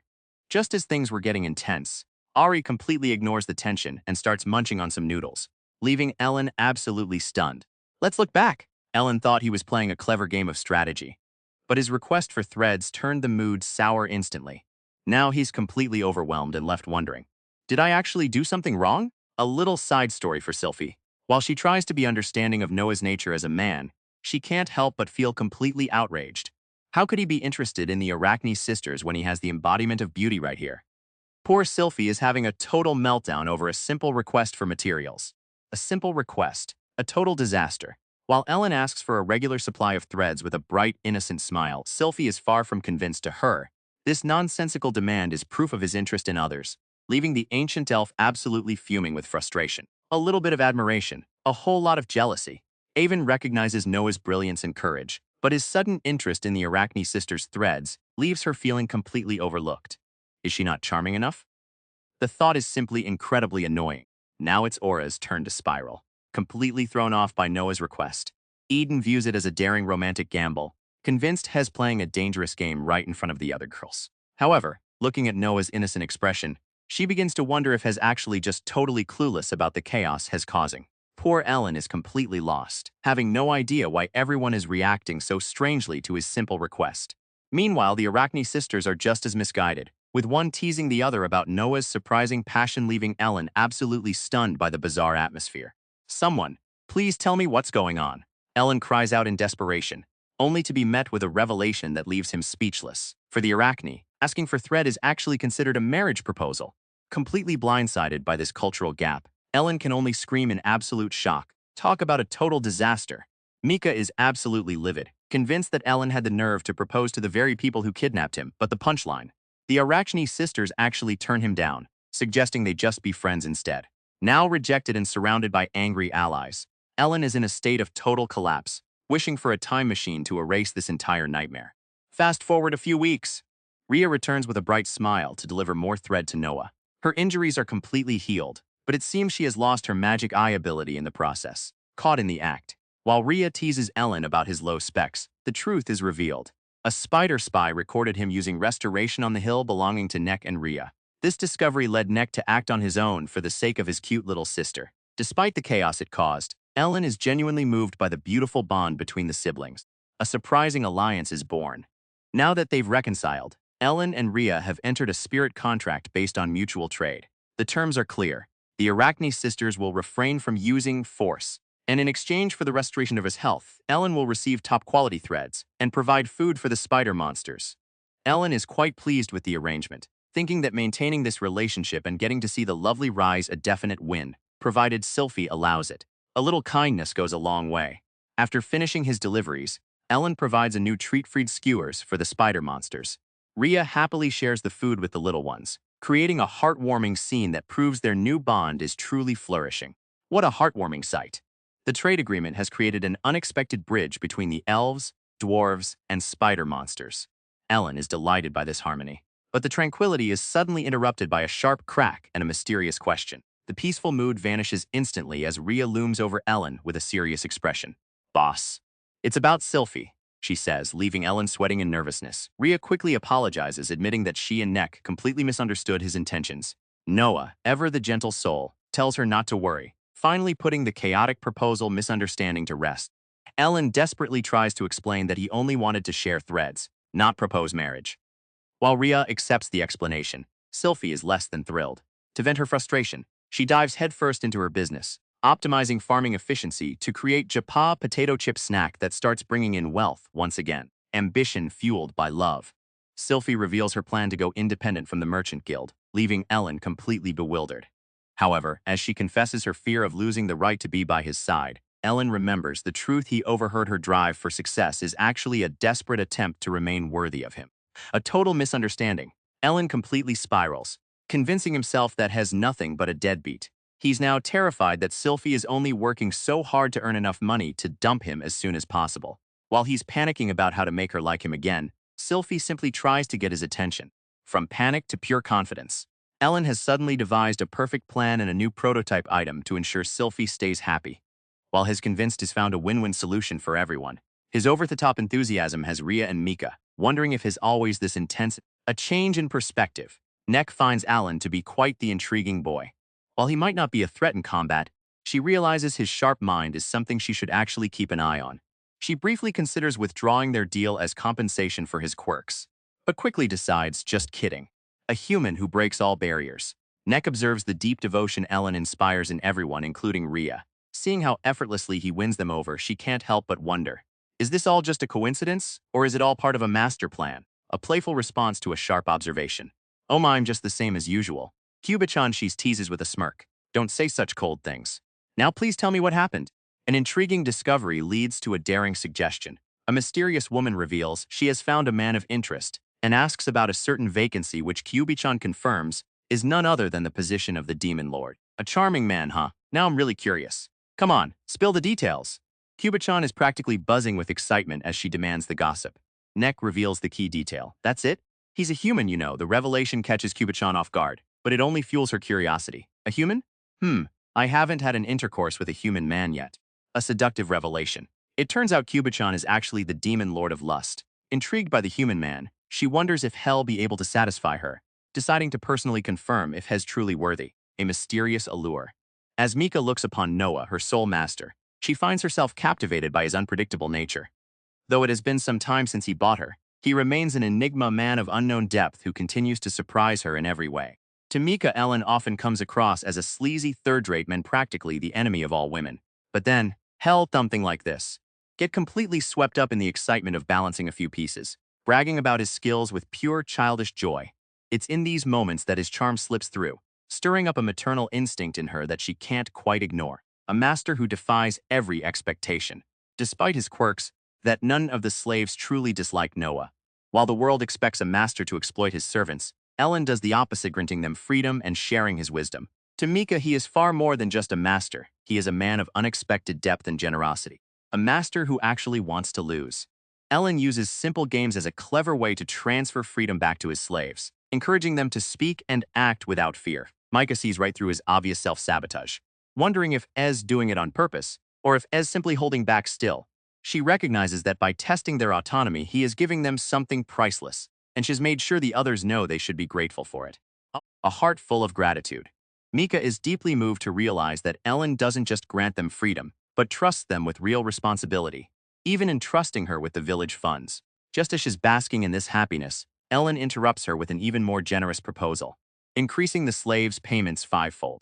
5 times? Mika is completely floored by Noah's sudden request. Seeing her stunned reaction, Ellen immediately panics and tries to walk it back, offering a smaller increase instead. But as Mika reviews the finances, she realizes that thanks to their massive success with potato chips, a 5-fold increase is actually no problem at all. His generosity knows no bounds. Not only does Ellen raise their wages, but he also offers his own personal funds to cover everyone's crafting costs. Once again, Mika is left completely stunned by his kindness. As she looks at him, she remembers a time when he was kidnapped and utterly powerless, yet remained entirely fearless. To Mika, Ellen is a mystery of strength and compassion that she simply cannot grasp. A true leader turns a crisis into an opportunity. Mika remembers the time Ellen was kidnapped in an event she felt was their fault. Yet, instead of fear or resentment, Ellen calmly negotiated for their safety, secured valuable resources, and even shared the profits with them. His unwavering kindness and strength in the face of adversity leave her feeling truly valued. But simply receiving his kindness isn't enough. Driven by a newfound resolve, Mika realizes she wants to help Ellen even more. She sees a potential in him that could easily turn him into a king, and she knows she cannot afford to be complacent. Just because he trusts her, if she doesn't strive to grow, she fears she won't be worthy of staying by his side. Snap out of it, Mika, determined to be more than just a recipient of his kindness. Mika forces herself to regain focus. From improving plant cultivation efficiency to securing funds, she is ready to do whatever it takes to support Ellen and help him reach his dreams. Determined to move forward, Ellen arrives at the dwarf's workshop, declaring his willingness to do anything to be interrupted by a sudden, dusty sneeze. While Mika quickly moves to air out the room, Ellen finds himself completely captivated by the complex machinery before him. Whoa, wow, what's this? It looks amazing. Who knew a workshop could be so inspiring? Ellen discovers that these impressive machines are used for spinning and weaving, turning thread into fabric. With a mischievous glint in his eye, he plans to use them to make clothes for the girls, convinced that while natural beauty is great, the right outfit makes it stand out even more. A simple thank you goes a long way. Ellen surprises the girls by praising their hard work and gifting them soft, warm clothes. Overwhelmed by his unexpected kindness, the girls are left blushing and speechless, while Ellen secretly hopes Mika doesn't find out how much he obsessed over the fabric's quality. A little bit of gratitude goes a long way. Ellen acknowledges Noel's hard work, noting how much the others seem to enjoy the creative process, however. When he tells Mika that development expenses can be deducted from his own wage, he's met with a look of pure confusion. Ellen can't help but wonder if she's thinking that Hes paying a salary to someone who isn't even trying to be fair. Ellen worries that taking all the credit will cause issues once everyone gains their freedom. His solution? Opening bank accounts for Mika and Avon, and letting Mika manage the funds. But as Mika proudly dons the title of Chief Executive Officer, Ellen begins to realize he might have handed over far too much power. Time for a practical lesson. Ellen takes the lead, showing Mika and Avon exactly how to operate the weaving machinery. While he explains the technical side of the craft, his mind wanders to some less productive desires. However, the real magic happens during the finishing stage, where Lyra and Mika use their elemental powers to wash, dry, and stretch the fabric. By the end of it all, Ellen is left watching from the sidelines, feeling completely useless as the girls handle everything with ease. Look at that shine. The girls are absolutely mesmerized by the high-quality fabric they've created, while Ellen admits he's still figuring out how to turn the material into actual clothes. Mika doesn't hesitate for a second. With the natural weaving instincts of an arachne, she's more than ready to take the lead. A tailor's touch. Alan is thrilled to learn Mika can create any design he envisions. But as Mika returns, she finds herself at the mercy of Eden's overly enthusiastic welcome. Guided by a playful Eden, Mika returns to find Ellen waiting for her with a warm welcome without. Wasting a moment, he presents her with a heartfelt gift clothing made through everyone's combined efforts, leaving Mika completely flustered and surprised. A heartfelt reward. Ellen tells Mika how much he appreciates her hard work lately, deciding that she should be the first to receive one of the newly crafted clothes. Overwhelmed by the gesture, Mika can only whisper his name in shock and gratitude. Pure, unadulterated joy.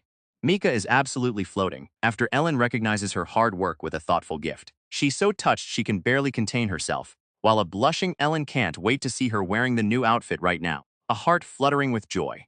Unable to resist Noah's request, Mika puts on the stunning dress.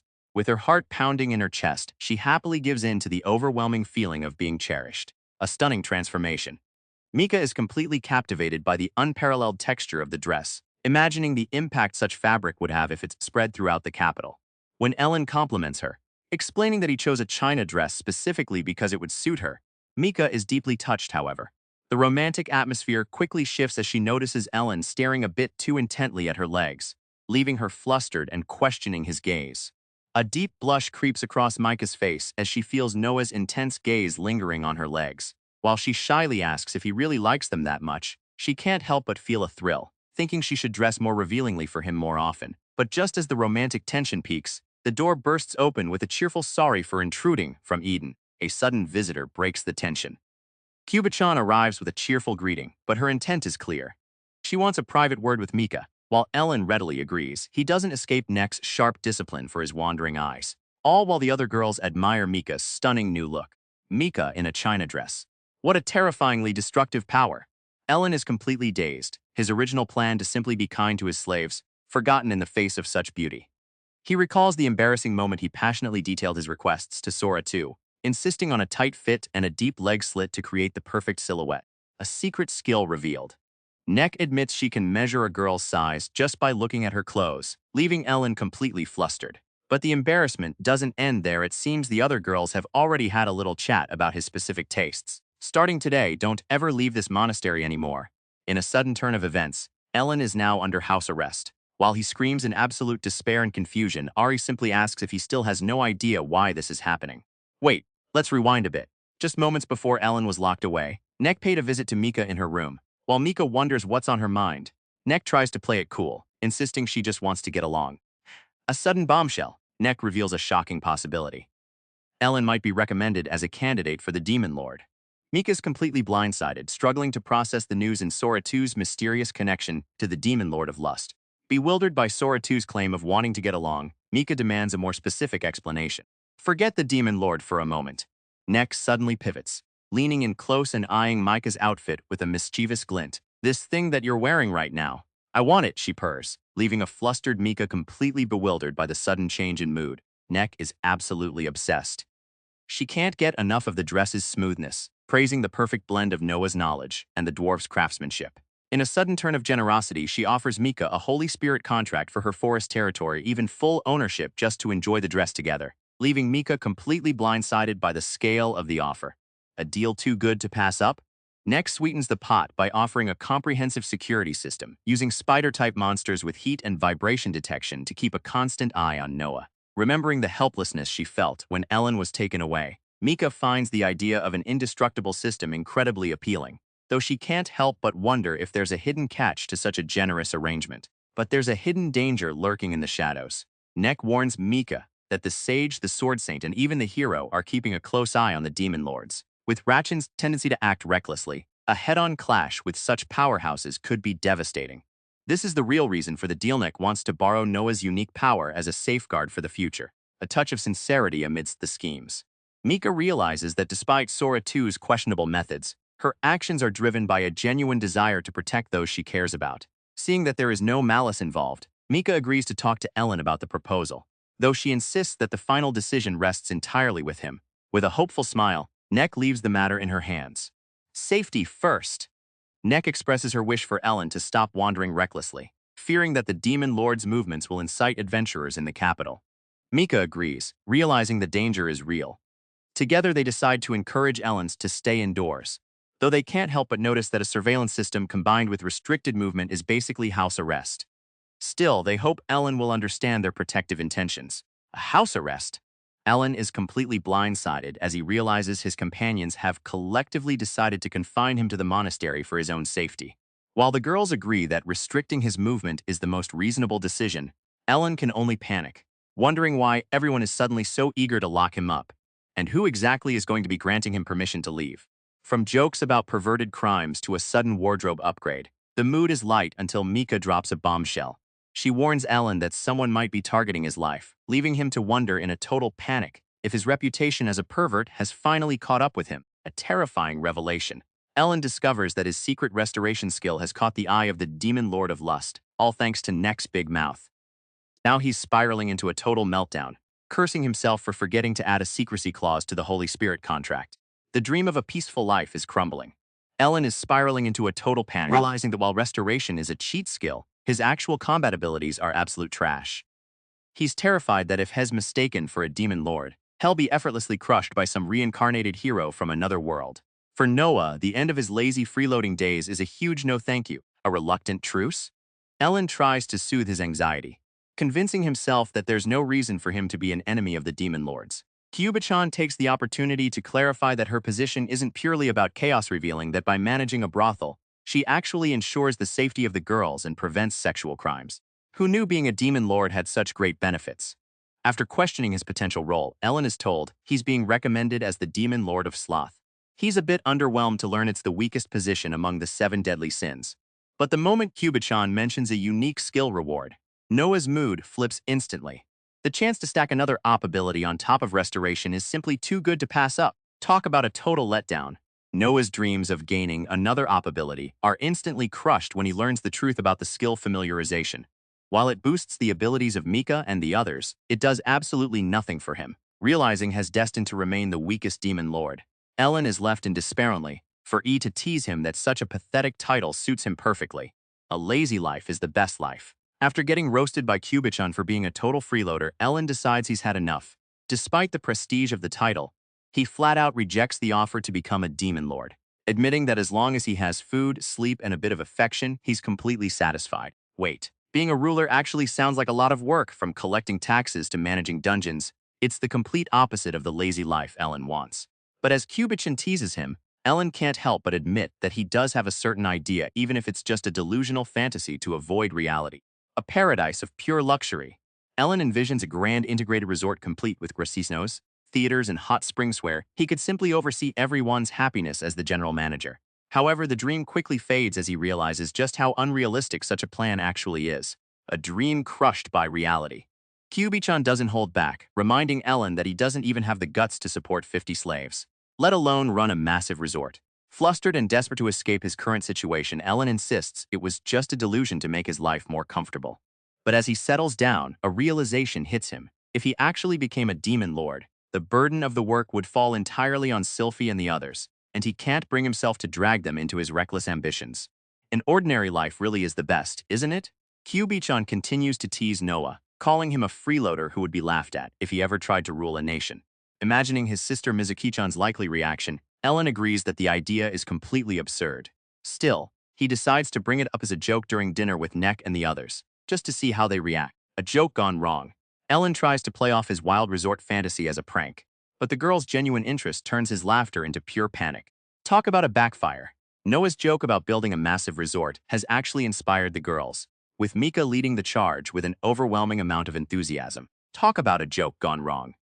Mika is absolutely fired up, her mind already racing with all the things she can create for the resort. While she's already talking about long-term perspectives and initial investments, Ellen is left completely speechless.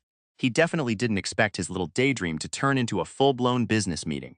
Mika's ambition just hit a whole new level. Driven by a sudden burst of passion, she declares her goal to revolutionize global beauty and fashion, all while pinning Ellen down with her overwhelming presence. Completely flustered by the blatant seduction and the sheer pressure of her enthusiasm, Ellen desperately tries to maintain his composure, even as he panics. A high-stakes guest is arriving. With Sora too, the demon lord of lust, set to visit, the girls see the perfect chance to pitch Noah's resort plan. It looks like the proposal has already piqued the demon lord's interest.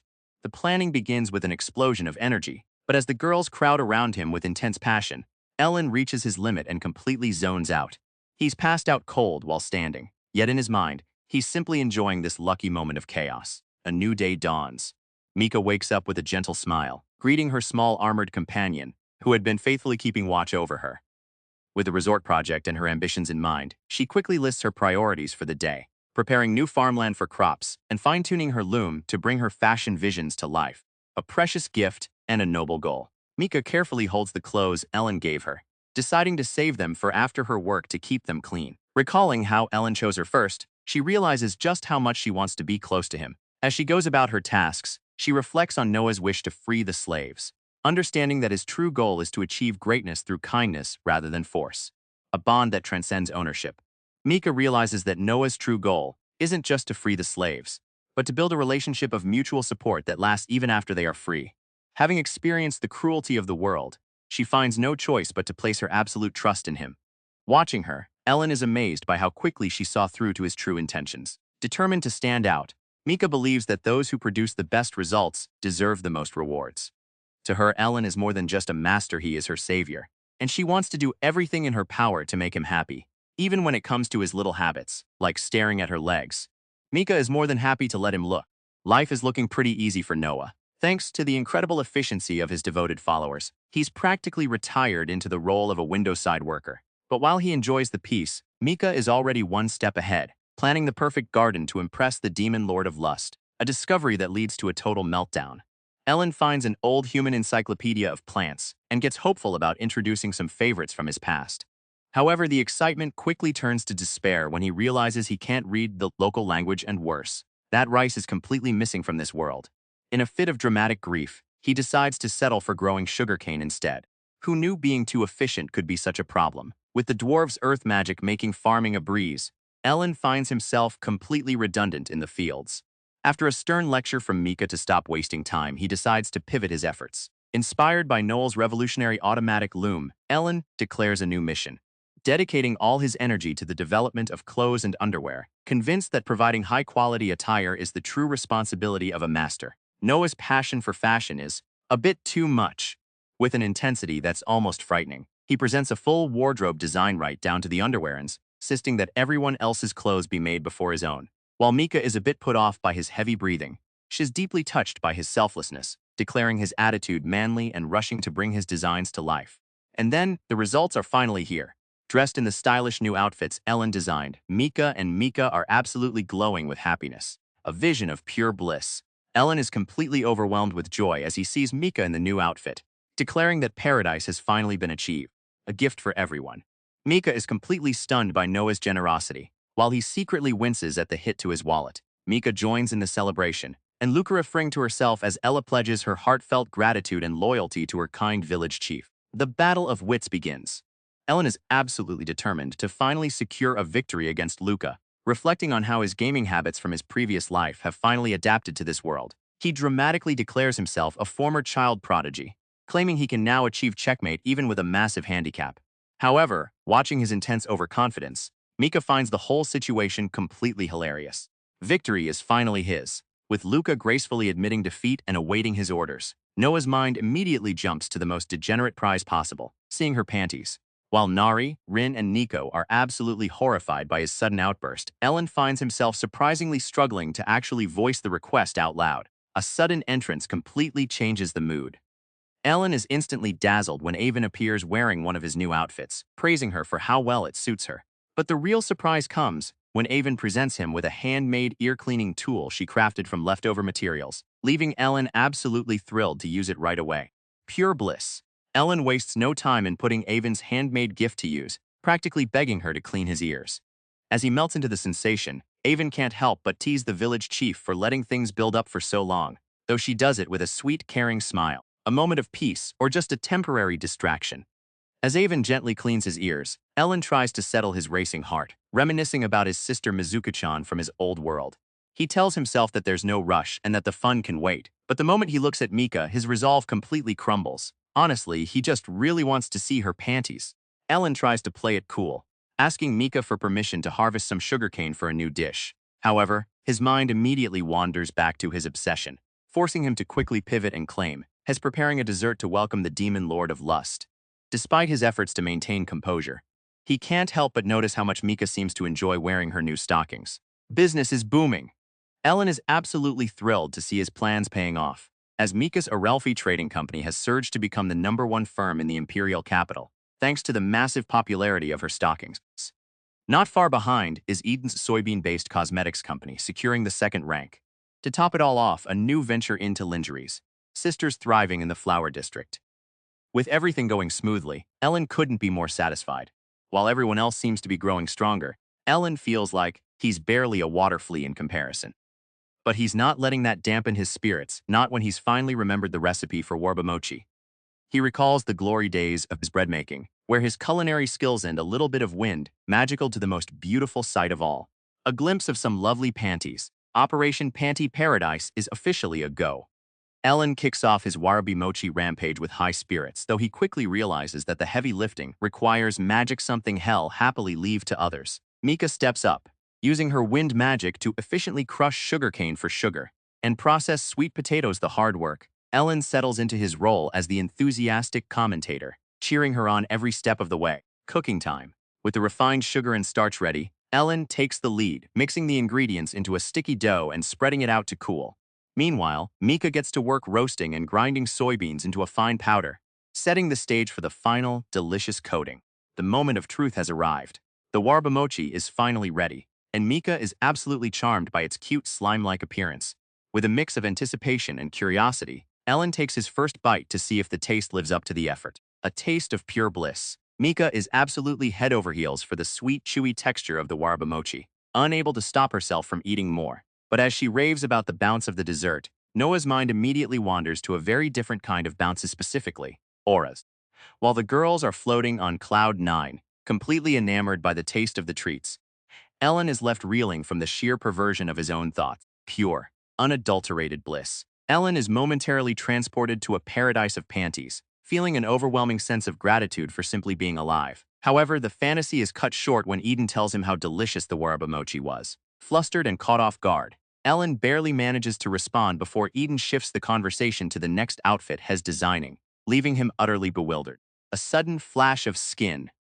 Eden innocently asks if a shorter skirt length would be better, leaving Ellen completely flustered. As she suggests adding slits like sylphies for ease of movement, Ellen is convinced is just playing a tactical game to distract him from his panty-obsessed daydreams. But as the long-awaited hospitality day arrives, the girls believe their preparations of desserts and lingerie will satisfy even the demon lord of lust.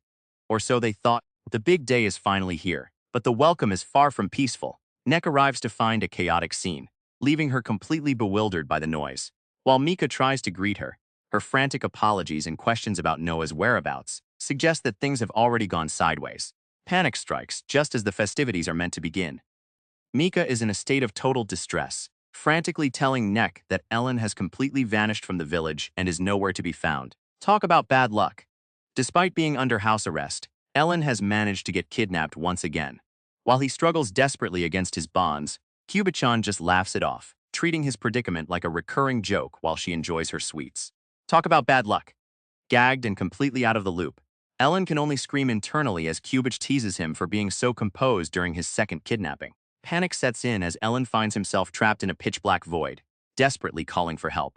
Suddenly, has spat out of the shadows and into the cool night air, leaving him to realize has been moved using dark magic. Talk about a breathtaking welcome. After the chaotic trip through the shadows, Ellen finds himself staring up at his kidnapper. Cubichan, looking elegant in a kimono and sporting her signature horns, offers a calm apology for her rough methods, claiming it was the only way. Gagged and helpless, Ellen is completely overwhelmed by her beauty, his face flushing a deep red as he takes in the sight of the horned beauty, a stunning beauty in a kimono. In can't believe his luck or his misfortune. It looks like things are only about to get even crazier. A bold proposal from a beautiful kidnapper. Kubichan introduces herself as Ku and reveals her true motive. She needs Ellen to save her village from a mysterious disease.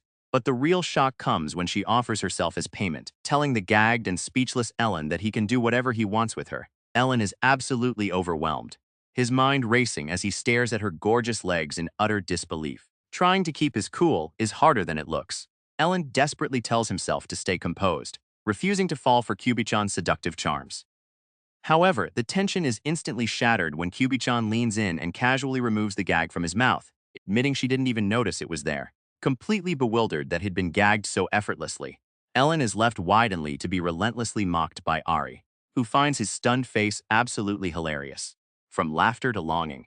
After clutching her stomach from laughing too hard, Ari tries to play the cute junior to get Noah's attention. However, Ellen isn't having it, coldly telling her to get back to work. Feeling humiliated yet captivated, Ari settles in for a nap, dreaming of the man who just brushed her off. A womanizer, huh? Ari leaves in a fit of jealousy and frustration, feeling completely unappreciated. With the goddess finally gone, Ellen can focus on the stunning woman before him. As he prepares to give Kubichan an answer regarding her bold offer, she asks for a few details first, and Ellen readily agrees.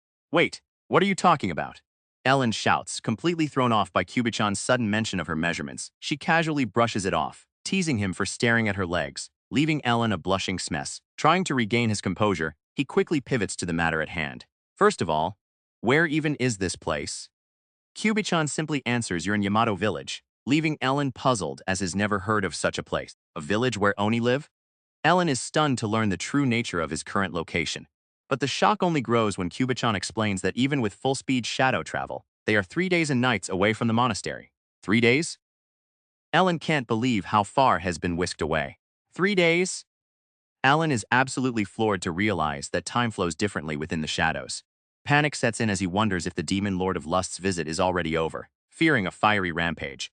But as he thinks of Mika and the others who were once discarded as worthless slaves, she knows he must do whatever it takes to keep those painful memories from returning. A heart of gold, but a mind full of questions. Ellen thinks back to his restructuring plan and his simplest, most sincere wish, that the girls would always keep smiling. However, a sudden realization strikes him.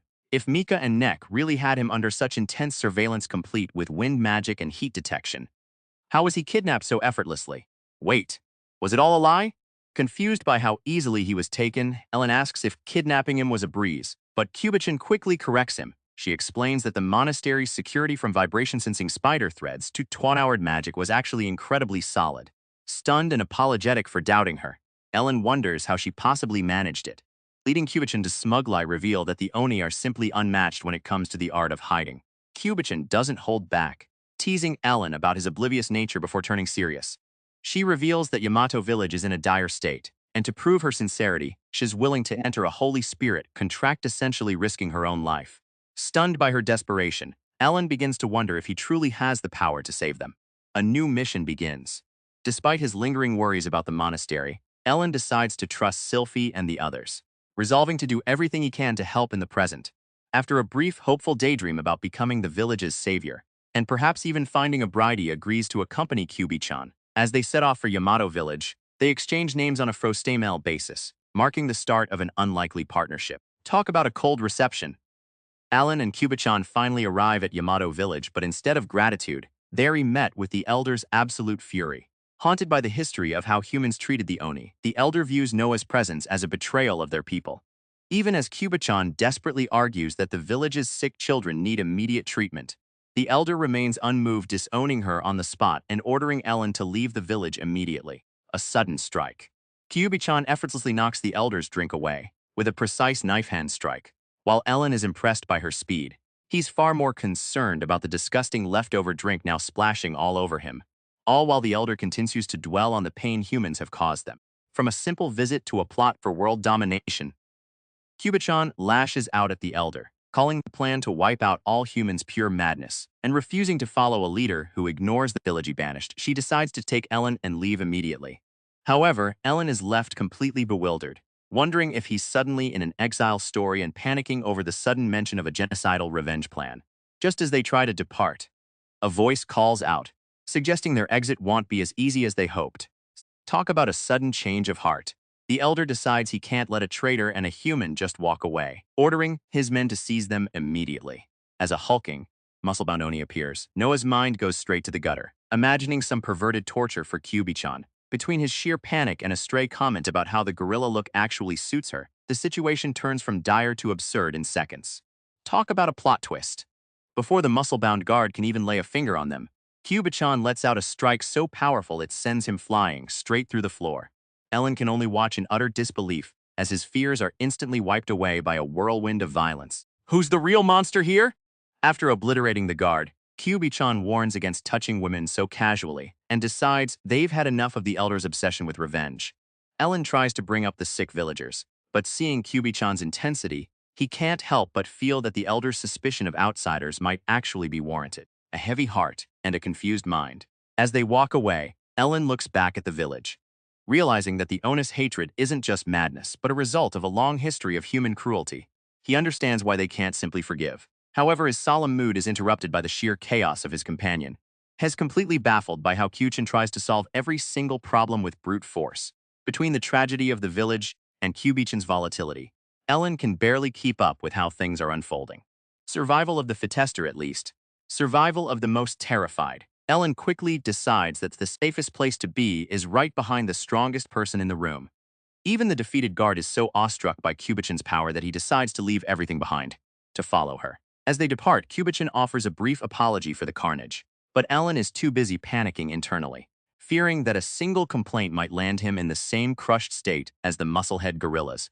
A heavy silence falls as the truth of a race's suffering comes to light. Kyubichan reflects on the tragedy of the Oni, who were hunted by humans even after begging for help, leaving them without a clear reason for their persecution.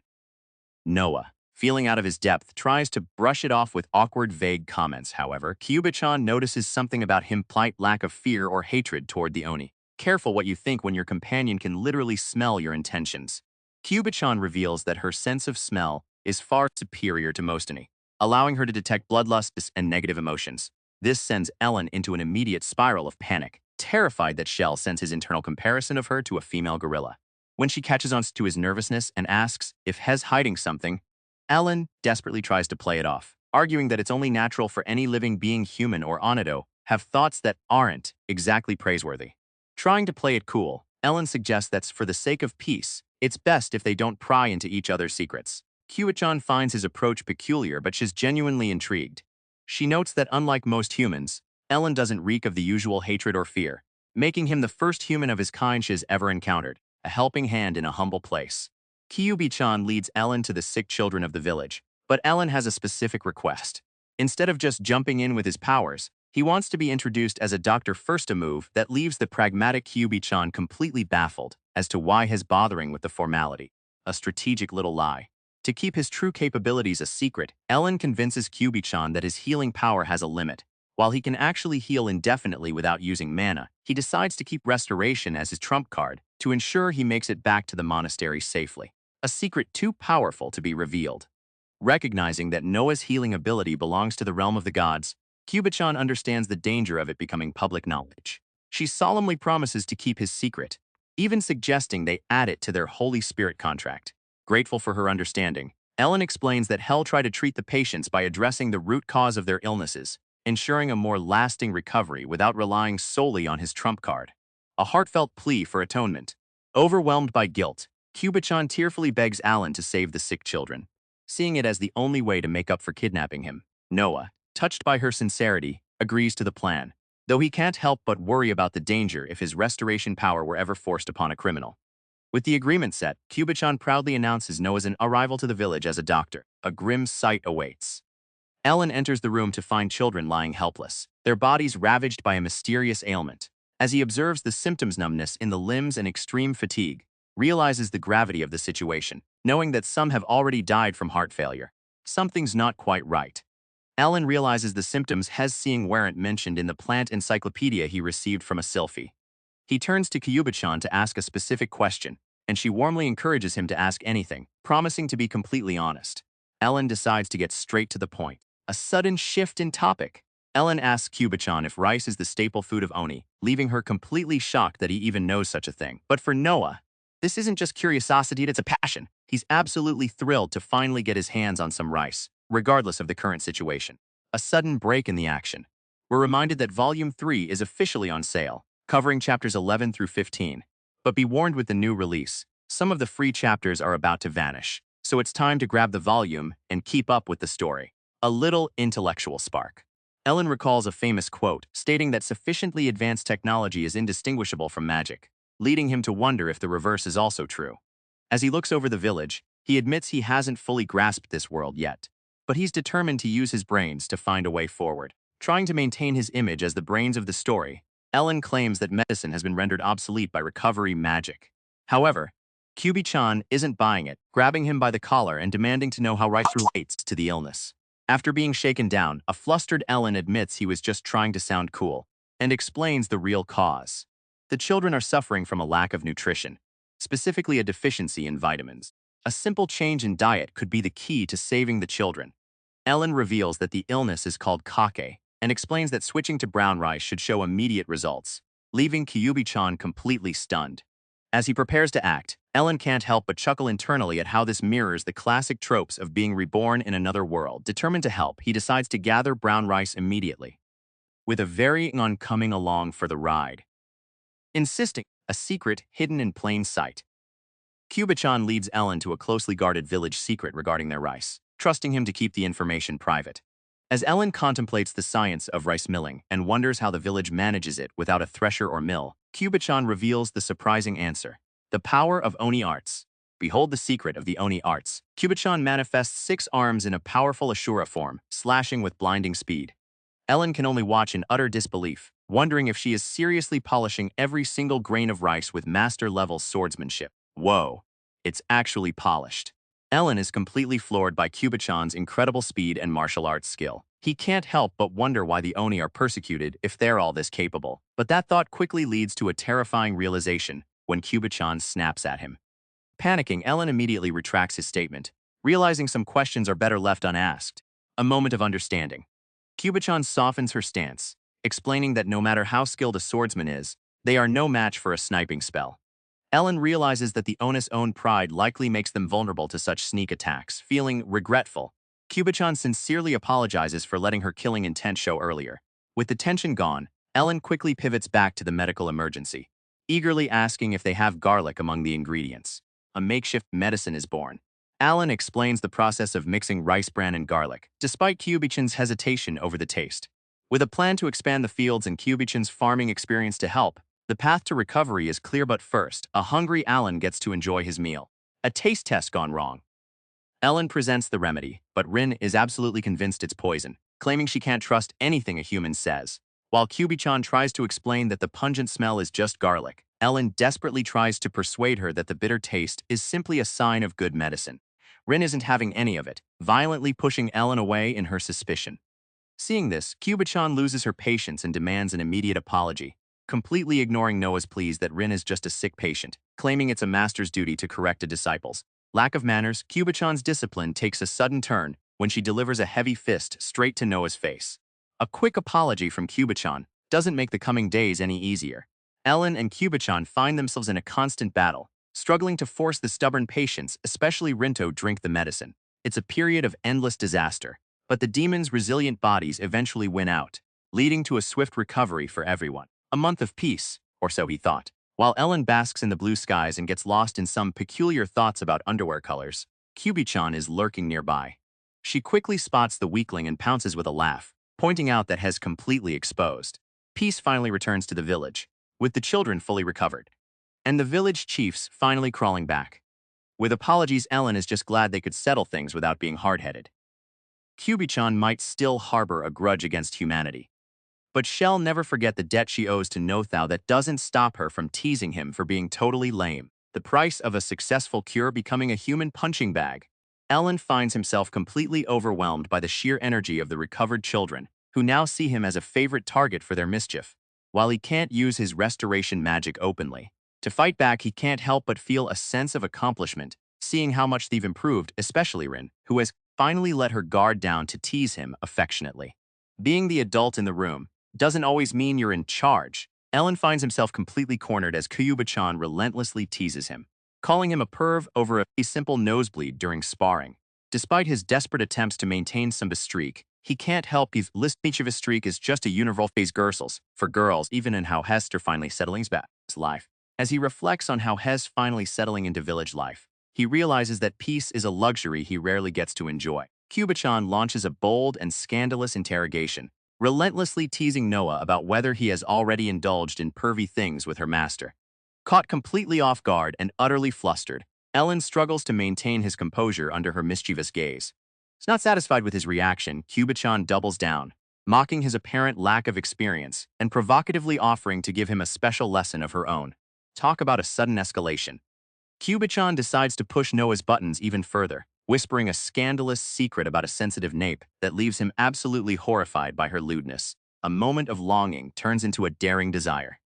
After being dismissed as a weakling by Kubichan, Ellen finds himself daydreaming about Mika and the others, feeling a sudden urge to return home. However, since the Oni village is so secluded, he realizes that Kubichan is his only ticket out. As he contemplates the long journey back, a sudden, perverted spark ignites in his mind, leaving him wondering if he should ask the mischievous demon to be his first. Noah's imagination is running wild. He's convinced himself that losing his virginity to Kubichanor will magically grant him the confidence and composure he'll sack us. He reasons that since she has a slave crest, she'll survive the encounter even if she's a super strong ogre in his mind. This is the start of a popularity spiral that will lead him straight to a romantic battle with Mika and the others. With a look of pure determination, Ellen envisions this scandalous path as his own personal shining road to success. A bold plan requires a bold location. Determined to follow his shining road to popularity, Ellen leads Kubichan to a secluded cliff for a private talk. While Kubichan is ready to listen, Ellen is suddenly hit with a wave of anxiety. He starts questioning if a cliff is too extreme for his scandalous proposal, fearing her reaction, but he refuses to chicken out now.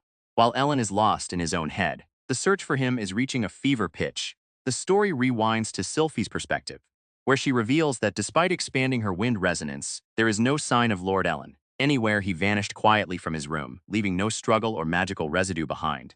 However, Kubichan observes that this very lack of evidence is a clue in itself, suggesting that the disappearance is likely the work of the Oni. The clock is ticking, and the enemy is elusive.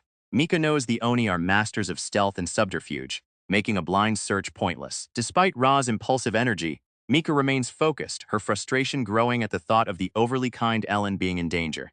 To ensure his rescue, she coordinates a precise plan. The elves will utilize wind magic. Niku and Ra will work with the spiders, and the rest will gather intel the old-fashioned way.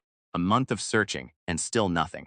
Despite her best efforts, Mika is left heartbroken, staring at a map filled with dead ends as she calls out for Noah. Just as she forces herself to pull it together, Kubichan appears with a playful smile, announcing that the waiting period is finally up. A glimmer of hope finally appears. Kubichan reveals the demonic eye. Clairvoyance, a legendary power capable of uncovering any piece of information the user desires. While it takes a month to awaken, the waiting period is finally over. Driven by her desperation to find Noah, Mika is willing to pay any price just to get a lead on his whereabouts. A simple request for a powerful favor. Kubichan sets her condition. From now on, Mika must get along well with Richin. Though caught off guard, Mika's desperation to find Ellen outweighs everything else, and she agrees instantly with a playful smile. The deal is sealed. The wait is finally over. With Noah's location revealed a distant village days, Mika wastes no time. Fueled by worry and determination, she rallies her companions, vowing to ride the wind and bring him home safely. The stage is set, the timelines are finally converging. Talk about bad timing. Just as Ellen was about to make a bold request to Ku, Mika and the rescue party burst onto the scene. While Ellen is relieved to be found, he's now facing a new kind of danger. Ku isn't letting him off the hook and is demanding he finish exactly what he was saying before they were interrupted. Caught in a total panic, Ellen realizes that admitting his thirst in front of his rescuers would be social suicide. But as he spots the gorgeous demon lord watching from the sidelines, a desperate idea strikes him. Determined to be taken seriously by the lust demon lord, Ellen prepares to deliver a bold line. With me, the ultimate pivot. In a desperate bid to save his image, Ellen transforms a suggestive moment into a heroic declaration. With a passionate shout, he asks Ku to join him in the fight to end racial discrimination, leaving the poor girl absolutely speechless at the sudden change in direction. Talk about a complete 180. Noah's sudden passion for social justice leaves Ku absolutely floored, interpreting his noble request as nothing less than a marriage proposal. While she's spiraling in shock, Mika and the rescue team finally burst onto the scene, leaving a bewildered Kuo to figure out how to explain this chaotic encounter. Playing it cool. After nearly exposing his true intentions, Ellen flips the script and greets his rescuers with a smug smile. He pretends that their arrival was actually a bit late, and that he'd already handled everything, leaving Ku completely bewildered by his sudden change in demeanor. Is he really just an ordinary man? Mika is left reeling as Ellen acts, as if this entire rescue was part of his master plan. Seeing the absolute devotion of the elves, dwarves, and Arachne who traveled a month just for him, she realizes the depth of their unshakable bond. But the real shocker, even the demon lord of lust has entered the stage. A cliché goal, but a captivating man. The demon lord of lust observes Noah, noting his incredibly refined while she usually finds talk of ending discrimination to be overused nonsense. Something about him makes it feel different. With a bright smile, Ellen turns to Ellen too, offering to introduce her to the loyal companions who have traveled far to reach him. A heart once hardened is now completely melted. Ku is left utterly dazed by Noase's sudden sincerity. While she's used to being the strong one as a rare Genkioni, she finds herself completely swayed by his earnest desire to end discrimination. Despite seeing his childish side, she realizes that Ellen is a truly interesting Minone worthy of her loyalty and service, even without a spirit pack. A heart captured by sincerity. With a blush on her cheeks and a hand over her heart, Ku makes her decision. From this day forward, she vows to stay by Noah's side forever and ever. A lifelong vow already. Mika can't help but smirk, seeing yet another girl fall for Noah's unintentional charm. While she convinces herself that her concern is purely professional, her jealousy is starting to leak through. A simple thank you, but a promise that changes everything. Ellen greets his rescuers with a warm smile, apologizing for the worry and thanking them for coming. Mika, still flustered, asks if this was all part of his plan, and his casual confirmation only deepens her admiration. As she thinks about his goals to wipe famine and racial discriminations, she realizes that while these tasks seem impossible, she genuinely wants to believe in him. With a newfound sense of purpose, they acknowledge that things are only going to get busier from here. A moment of tenderness quickly turns into a comedic shock. Mika, tears of relief in her eyes, tells Ellen how worried she was. That has however, the mood shifts abruptly as the Oropedia reveals a startling cultural fact. For an Oni woman, a human man's desire to end racial discrimination is seen as a marriage proposal. Realizing the weight of Noah's words, Mika is left completely stunned, while Ellen remains blissfully unaware of the chaos has caused. A heartfelt apology and a surprising revelation, the Oni woman expresses her deep regret, admitting she acted out of line toward the man who ultimately saved her village. While Noah's companions quickly brush off the apology to ensure everyone is safe, Mika is left stunned. She realizes that Ellen didn't just use his powers to fix the situation, he actually built genuine trust with the oppressed Oni. As Ellen shares a moment of relief, Mika can't help but wonder just who this man really is. The drama is over. But for Noah, the real embarrassment is just beginning. Completely drained, he spirals into a crisis of confidence, wondering just how much everyone saw through his attempts to look Kwabichin. Doesn't hold back. Admitting he far exceeded her expectation, quickly realizes she probably means he looked even dumber than she imagined. As he cringes at his own edgy performance, Kwao arrives to help him settle in warmly, calling him Onisin and adding a touch of sweetness to the chaotic aftermath.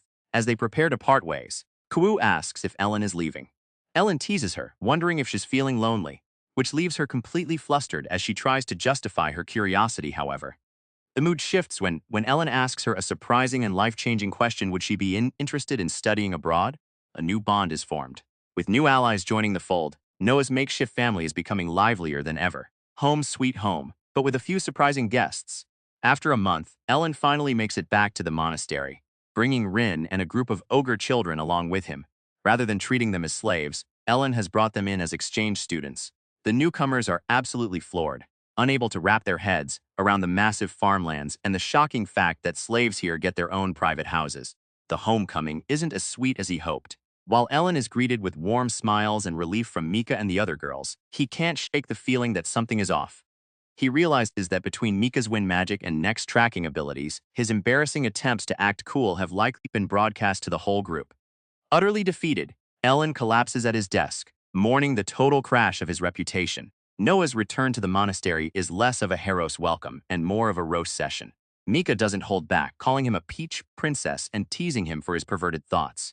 While Ellen is spiraling in embarrassment and wondering why everyone is gathered, he manages to make things even worse. Misinterpreting Mika's mention of the Oni children's party preparations, Noah's mind immediately goes to the gutter, leaving Mika utterly unimpressed by his lack of restraint. A new power, a new temptation. Ellen discovers that restoration can play back sounds in a specific area, and his mind immediately goes to the most degenerate use possible. eavesdropping on the women's bath. But just as he's about to dive in, Ari appears behind him with a deadpan look, congratulating him on his official debut as a creep, caught in the act. Ellen tries to use his new sound playback trick to eavesdrop, but the voices he captures only lead to him getting roasted by Ari for his pathetic attempt.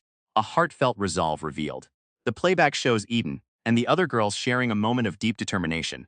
They no longer wish to be defined by their status as slaves instead. They want to stand by Noah's side as independent individuals and as women, a heart of gold and a vision for the future.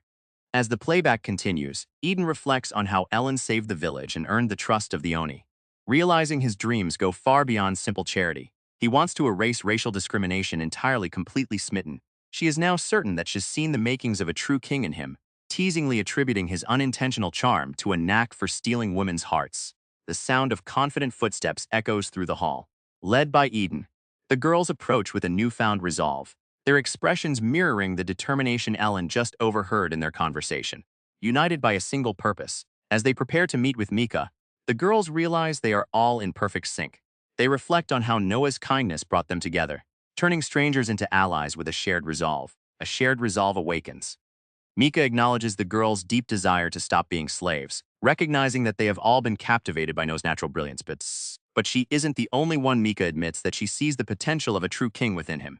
Driven by a growing anxiety and a desire to make his ideals a reality, she realizes that being a mere servant is no longer enough. She must become something more. A true leader doesn't just demand obedience. Mika reflects on Noah's consistent nature, realizing that with his grand ambitions, he expects those around him to take initiative rather than wait for orders. To truly walk beside a man like him, she knows that mere servitude isn't enough. It requires a strong will and unwavering resolve, a question of destiny and freedom. A companion reminds Mika that as an ancient elf, she was never meant to be a slave, asking if she has ever considered paying off her debt to reclaim her life. With a look of absolute resolve, Mika doesn't hesitate to admit that she truly wants to be free. A world without the chains of master and slave. That is where true happiness lies. Mika realizes that more than just legal freedom, she longs to stand by Noah's side as an equal, finding fulfillment in the strength she can provide to the man she so deeply admires. Driven by her overwhelming trust in Noah, Mika passionately declares her feelings to the group, but she knows that to reach the future she envisions by his side, they must take a new step forward. With a confident smile, she turns to the others with a proposal that could change their lives. While the girls are plotting their liberation, let's see what's going on with Noah. Waking up just in time for the welcome party, he notices that everyone is acting surprisingly normal. Despite his outward confidence, and claims that he already planned to let them go, Ellen is clearly in denial, insisting that he doesn't feel lonely or hurt by the thought of them leaving. A brave face for a broken heart. Ellen tries his best to play the supportive master, telling everyone to have fun while screaming internally about how sad he actually is. Despite the pain, he knows that freedom is a right and that the least he can do is acknowledge the girls' strength in overcoming their pasts. With a desperate reset of his emotions, he vows to see them off with a smile, even if he never managed to look cool in their eyes. The moment of truth is here. Rin approaches Ellen with a nervous stutter, clutching a paper that Ellen suspects is her debt contract. While he tries to play the part of the patient and supportive master, he can feel the intense, glowing gaze of Mika and Eden demanding a proper response. Recalling the stress of his past life's job, Ellen internally panics, bracing himself for a devastating blow only for Rin to suddenly burst out and demand he look at the document. Wait, what? With a burst of passion, reveals the truth. Almost entirely paid off her debt, leaving just a single doll behind. Noah, who was bracing for the worst, is left absolutely speechless by her sheer resolve. Wait, everyone's doing it? Just as Ellen processes Rin's determination, the other girls jump in, waving their own papers and declaring they feel the same. Completely blindsided by this sudden wave of resolve, Ellen can only stutter in utter confusion. Seeing his shocked expression, a worried Rin asks if she's done something wrong, leaving the poor guy frantically trying to explain that while it's perfectly okay, he just wasn't prepared for the— Wait, only one doll left? Ellen is completely baffled. That's such a tiny amount. They could have paid it off in a heartbeat, but as the realization hits him, he understands their true intention. By keeping a sliver of debt, they can maintain the master and servant facade to stay by his side, all while knowing they are practically free. It means they don't actually want to leave him after all. A little too clever for her own good, with a smug, knowing smile, Mika confirms Noah's suspicion. It turns out the clever little loophole was all her idea, leaving Ellen completely stunned by her scheming. A bond stronger than any contract. Mika teases a teary-eyed Noah, revealing the true heart behind the girl's scheme. leaving just a single coin of debt. One to loophole it was a conscious choice made with full resolve. They didn't stay because they were forced to, but because they wanted to dedicate their lives to him. In their eyes, they are no longer just slaves, but comrades and allies sharing the same dream as Noah, a bond forged in trust. Mika looks at Ellen with pure affection, pleading for them to keep chasing his vision together. With a heart full of devotion, she declares that they will always be by his side, their beloved master. Has far more than just a womanizer. From ancient elves to phantom Oni, his reputation for kindness and healing precedes him. With all that, maybe he's the only one who can truly help me. A master's nightmare, or a slave's masterstroke. Ellen is absolutely horrified to realize that by leaving just $1 of debt, the girls have created the ultimate failsafe. While Hes legally their master and provides for all their needs, they now hold the power to end him in an instant if he ever makes a pervy request. Trapped by Micah's genius strategy, Ellen can only scream in despair at the twisted system. Hes now lived. Ellen isn't about to let himself be completely dominated. When Mika calls him out for hiding something, Ellen proudly reveals his trump card, since he can no longer rely on his authority as a master.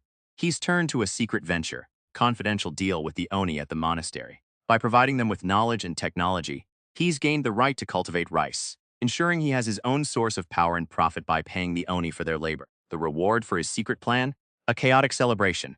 With sake flowing and the Oni women closing in, Ellen finds himself trapped in a sea of booze and a forest of flesh that leaves him completely overwhelmed. From carnal desires to crop cultivation, despite being swarmed by Oni women claiming their bodies are made of infinite lust, Ellen remains completely unfazed. With a sparkling gross smile, he immediately pivots to the task at hand, growing rice with the help of water magic. While he's fired up for farming, the girls can only watch in disbelief, with poor Rin wondering if she'll ever get used to his eccentric energy. A master plan in motion. Ellen isn't just farming, Hes optimizing. First, the dwarves use earth magic to prep the soil and calculate the perfect fertilizer rusks. Then, the elves step in with water and wood magic to ensure the crops thrive. And for the grand finale, the Onus legendary swordsmanship will make harvesting a breeze. Turns out, with earth magic doing the heavy lifting, Noah's manual labor was completely unnecessary. But he's not letting that stop him. It's time for his modern world knowledge to take center stage. With a sudden burst of confidence, he orders Ku to put her immense power to use and polish that rice. Modern knowledge meets fantasy farming. Ellen takes charge, explaining that the secret to great sake lies in the milling process, polishing, rinsing, and soaking the rice. With Kua's help, he introduces the koshiki, a specialized steamer designed to give the rice a perfect texture. Firm on the outside and soft on the inside. Impressed by his expertise, one of the Oni women steps forward, curious to ask him something. Curiosity strikes as an Oni woman asks Ellen how he possesses the lost art of sake brewing, given that even her people have forgotten it. While he looks composed on the outside, Noah's mind drifts back to his true motivation, a desperate, slightly perverted desire to loosen things up with the girls. However, that simple goal led him down a rabbit hole of research, turning a third-rate plan into a genuine obsession with the science of alcohol. It seems Noah's secret motives weren't as secret as he thought. Ari immediately pounces on his internal struggle, teasing him for abandoning his ecchi goals in favor of actual brewing books and calling him a chicken. Flustered and desperate to regain some dignity, Ellen tries to play the tough guy, warning her that she's well within his strike zone. However, the goddess is far more experienced in this game. With a seductive gaze, she tells him she wouldn't mind experiencing that pain anytime, leaving Ellen utterly speechless and shaken. Eris' teasing takes a turn for the surreal as she offers to prepare an ice pick, leaving Ellen absolutely terrified by the implication. Completely flustered and unable to think of a way out, Ellen tries to brush it off, but he's clearly out of his depth. Fortunately, one of the Oni women steps in, shutting down the line of questioning by reminding everyone that Ellen is their master, and that's the only thing that truly matters. Saved by the bell. This quick intervention puts an end to the interrogation, leaving Ellen incredibly relieved. While Ari agrees to drop it for now, she's still teasingly curious about his motives. Ellen can't help but notice that Sylphie's authority over the other Oni is absolute. One look at Sylphie and Ellen realizes the terrifying truth. His entire comfortable life depends on her mood. Terrified of losing his eat-sleep-repeat routine and his dream pajama party, has suddenly filled with a desperate motivation. Time to prove has useful, starting with the rice. Mastering the art of brewing. In the dwarf-crafted koi room, Ellen uses his magic to fast-track the fermentation process. With the Oni women handling the heat and Ellie providing the perfect water, the dream of a tipsy party is one step closer to reality. Who knew a little bit of alcohol could spark such passion? Ellen encourages the Oni women to trust their intuition and experiment to create the perfect sake, leaving them absolutely fired up, leaving them absolutely excitement. and the intoxicating aroma, Ellen decides to leave the brewery's management in QS. Capable Handstuff has. Still a bit worried if the current batch is actually drinkable yet. The moment of truth has arrived. Ellen announces that the sake is nearly ready for tasting, sending the Oni women into a state of pure euphoria. To them, alcohol is a rare luxury, and they immediately start preparing a feast to celebrate. Seeing their genuine happiness, Ellen is moved to tears, feeling a surge of masculine pride only for the girls to casually dismiss his emotional breakdown as just another typical Ellen moment. And so the celebration begins. To mark the rice harvest and the official start of the Sake Brewery, Ellen treats everyone to a joyful banquet. With cheers and overflowing cups, the Oni women dive into the festivities, drinking and singing their hearts out in pure bliss. The party is in full swing. The Oni women are absolutely loving the taste of their new brew, losing themselves in a whirlwind of laughter and alcohol as they celebrate their hard-earned harvest. Now then, let the wild orgy of food and drink begin. Let the chaos begin, with the Oni women completely drunk and lost in a haze of pleasure. Ellen looks on with a mischievous glint in his eye, ready to dive headfirst into a wild orgy of food and drink. The party's over, but the hangover is just beginning. A few hours later, Ellen wakes up in a daze, clutching his throbbing head. Confused and disoriented, he realizes with horror that he has completely blacked out. He fell asleep? What a waste! But as he tries to piece together the night's events, a sudden realization hits him. A sudden realization hits Ellen like a ton of bricks. Waking up tangled in the sheets with Mika, he spirals into a total panic. Did we actually do it? He screams in terror, while a sleepy Mika just looks on in confusion. Panic mode activated. As Mika slowly stirs and opens her eyes, Noah's mind races in a complete frenzy. With absolutely no memory of how they ended up in bed together, he is left speechless and terrified when she softly asks if he's finally awake. A shocking twist. Ellen realizes with horror that he has woken up in a child's body, while a mischievous Mika seems to be thoroughly enjoying his predicament. Let's take a step back to see how things unfolded. Mika tastes sake for the first time, feeling a warm glow as she enjoys the drink. Despite recalling Noah's kind warning to take things at her own pace, she worries about the drink's effects. Figuring that while Ellen can rely on his restoration magic to stay fine, she'll have to be much more careful. A little bit of sake was all it took. Now a tipsy Mika is leaning in close, leaving a blushing, child-sized Ellen completely overwhelmed by her presence. A little bit of sake, a lot of chaos. Completely drunk and shrunk down to size, Ellen clings to Mika, adorably praising how soft and warm she is. But Mika is far from relaxed, spiraling into a panic, shocked that Noah's restoration skill failed to keep him sober, let alone prevent him from turning into a toddler. A drunken confession from a tiny master. Mika is spiraling in panic, wondering how Noah's alcohol tolerance could be so low and fearing the sheer embarrassment he'll feel once he sobers up. But Ellen is far too gone to care, clinging to her and loudly proclaiming his love for his favorite Wanachan. The cuteness is just too much. As child-sized Ellen clings to her, Mika finds herself in a desperate battle to resist the overwhelming urge to spoil him. The secret is out. Avon and Nico are absolutely stunned to discover that Ellen has suddenly shrunk into a tiny, cute child. He's just too cute to resist. Mika tries to convince herself that cuddling Childalin is for his own good, blaming the sake for her lack of restraint. But the moment she realizes what she's doing, she snaps back to reality and drops him in a total panic. A little bit of competence goes a long way. With a confident air, Avon effortlessly fixes the situation in no time, completely starstruck. Child-sized Ellen can't hide his excitement, showering her with praise and declaring her the coolest big sister ever. A little bit of magic goes a long way. To keep the admiration going, Avon shows off a few more tricks, leaving Childalin completely starstruck. Overwhelmed by his cuteness, a blushing Avon invites him to her room for more, and Ellen doesn't need to be told twice. A little bit of chaos ensues as Avon can't resist hugging the adorable child Noah. While she enjoys the moment, the other girls quickly step in with warnings, reminding her that such bold moves could lead to total bloodshed among the jealous group. Child Noah's cuteness is simply too much to handle. After bluntly praising how soft Eden is, the flustered girl can't resist the temptation and offers to let him use her as a pillow for the night, leaving the little guy absolutely thrilled. Too much of a good thing. Overwhelmed by Aura's sudden boldness, little Ellen desperately begs for release. Ra steps in to take over the babysitting duties, but she quickly finds herself at the mercy of endless curiosity. Fascinated by Ra's spider companion, the boy can't help but wonder if they actually sleep on a web. A child's curiosity knows no bounds. Absolutely delighted, Ellen can't wait to experience sleeping on a spider web, and Ra happily agrees to take him to her nest. But just as they start their journey, a sudden invisible force slams into them. Trapped by an intense wind pressure, Ellen finds himself completely immobilized, realizing the force is specifically targeting Ra while avoiding him. Yikes! The elves are staring me down. It seems everyone is fighting over who gets to share a bed with little Noah. While Ku finds him adorable, she's completely clueless about what human children actually like. Hey, Kuani-chan, who can resist the charm of a little boy? Ellen starts by admiring Ku's beautiful black hair before excitedly suggesting that clothes from his own country would look amazing on her. He even promises to try his hardest, some for her, asking if she'll wear them once they're finished. Completely caught off guard by such pure affection, Ku is left blushing and speechless, totally defeated by Noah's cuteness. Talk about an overload of cuteness. Ku is so overwhelmed by Noah's innocent charms that she suffers a massive comedic nosebleed.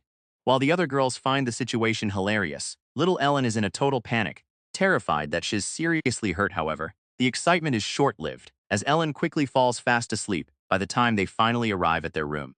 A little bit of peace at last. Mika carries the exhausted Ellen back to his room, relieved that his cuteness finally stopped the other girls from fighting. But just as she tries to leave him to sleep, Ellen wakes up and clings to her, begging her to stay. Now Mika is in a total panic. She knows the other girls would be furious if they found out she was sneaking some alone time with him. Who could possibly say no to that face? With one adorable plea to sleep together, Ellen completely breaks Mika's resolve.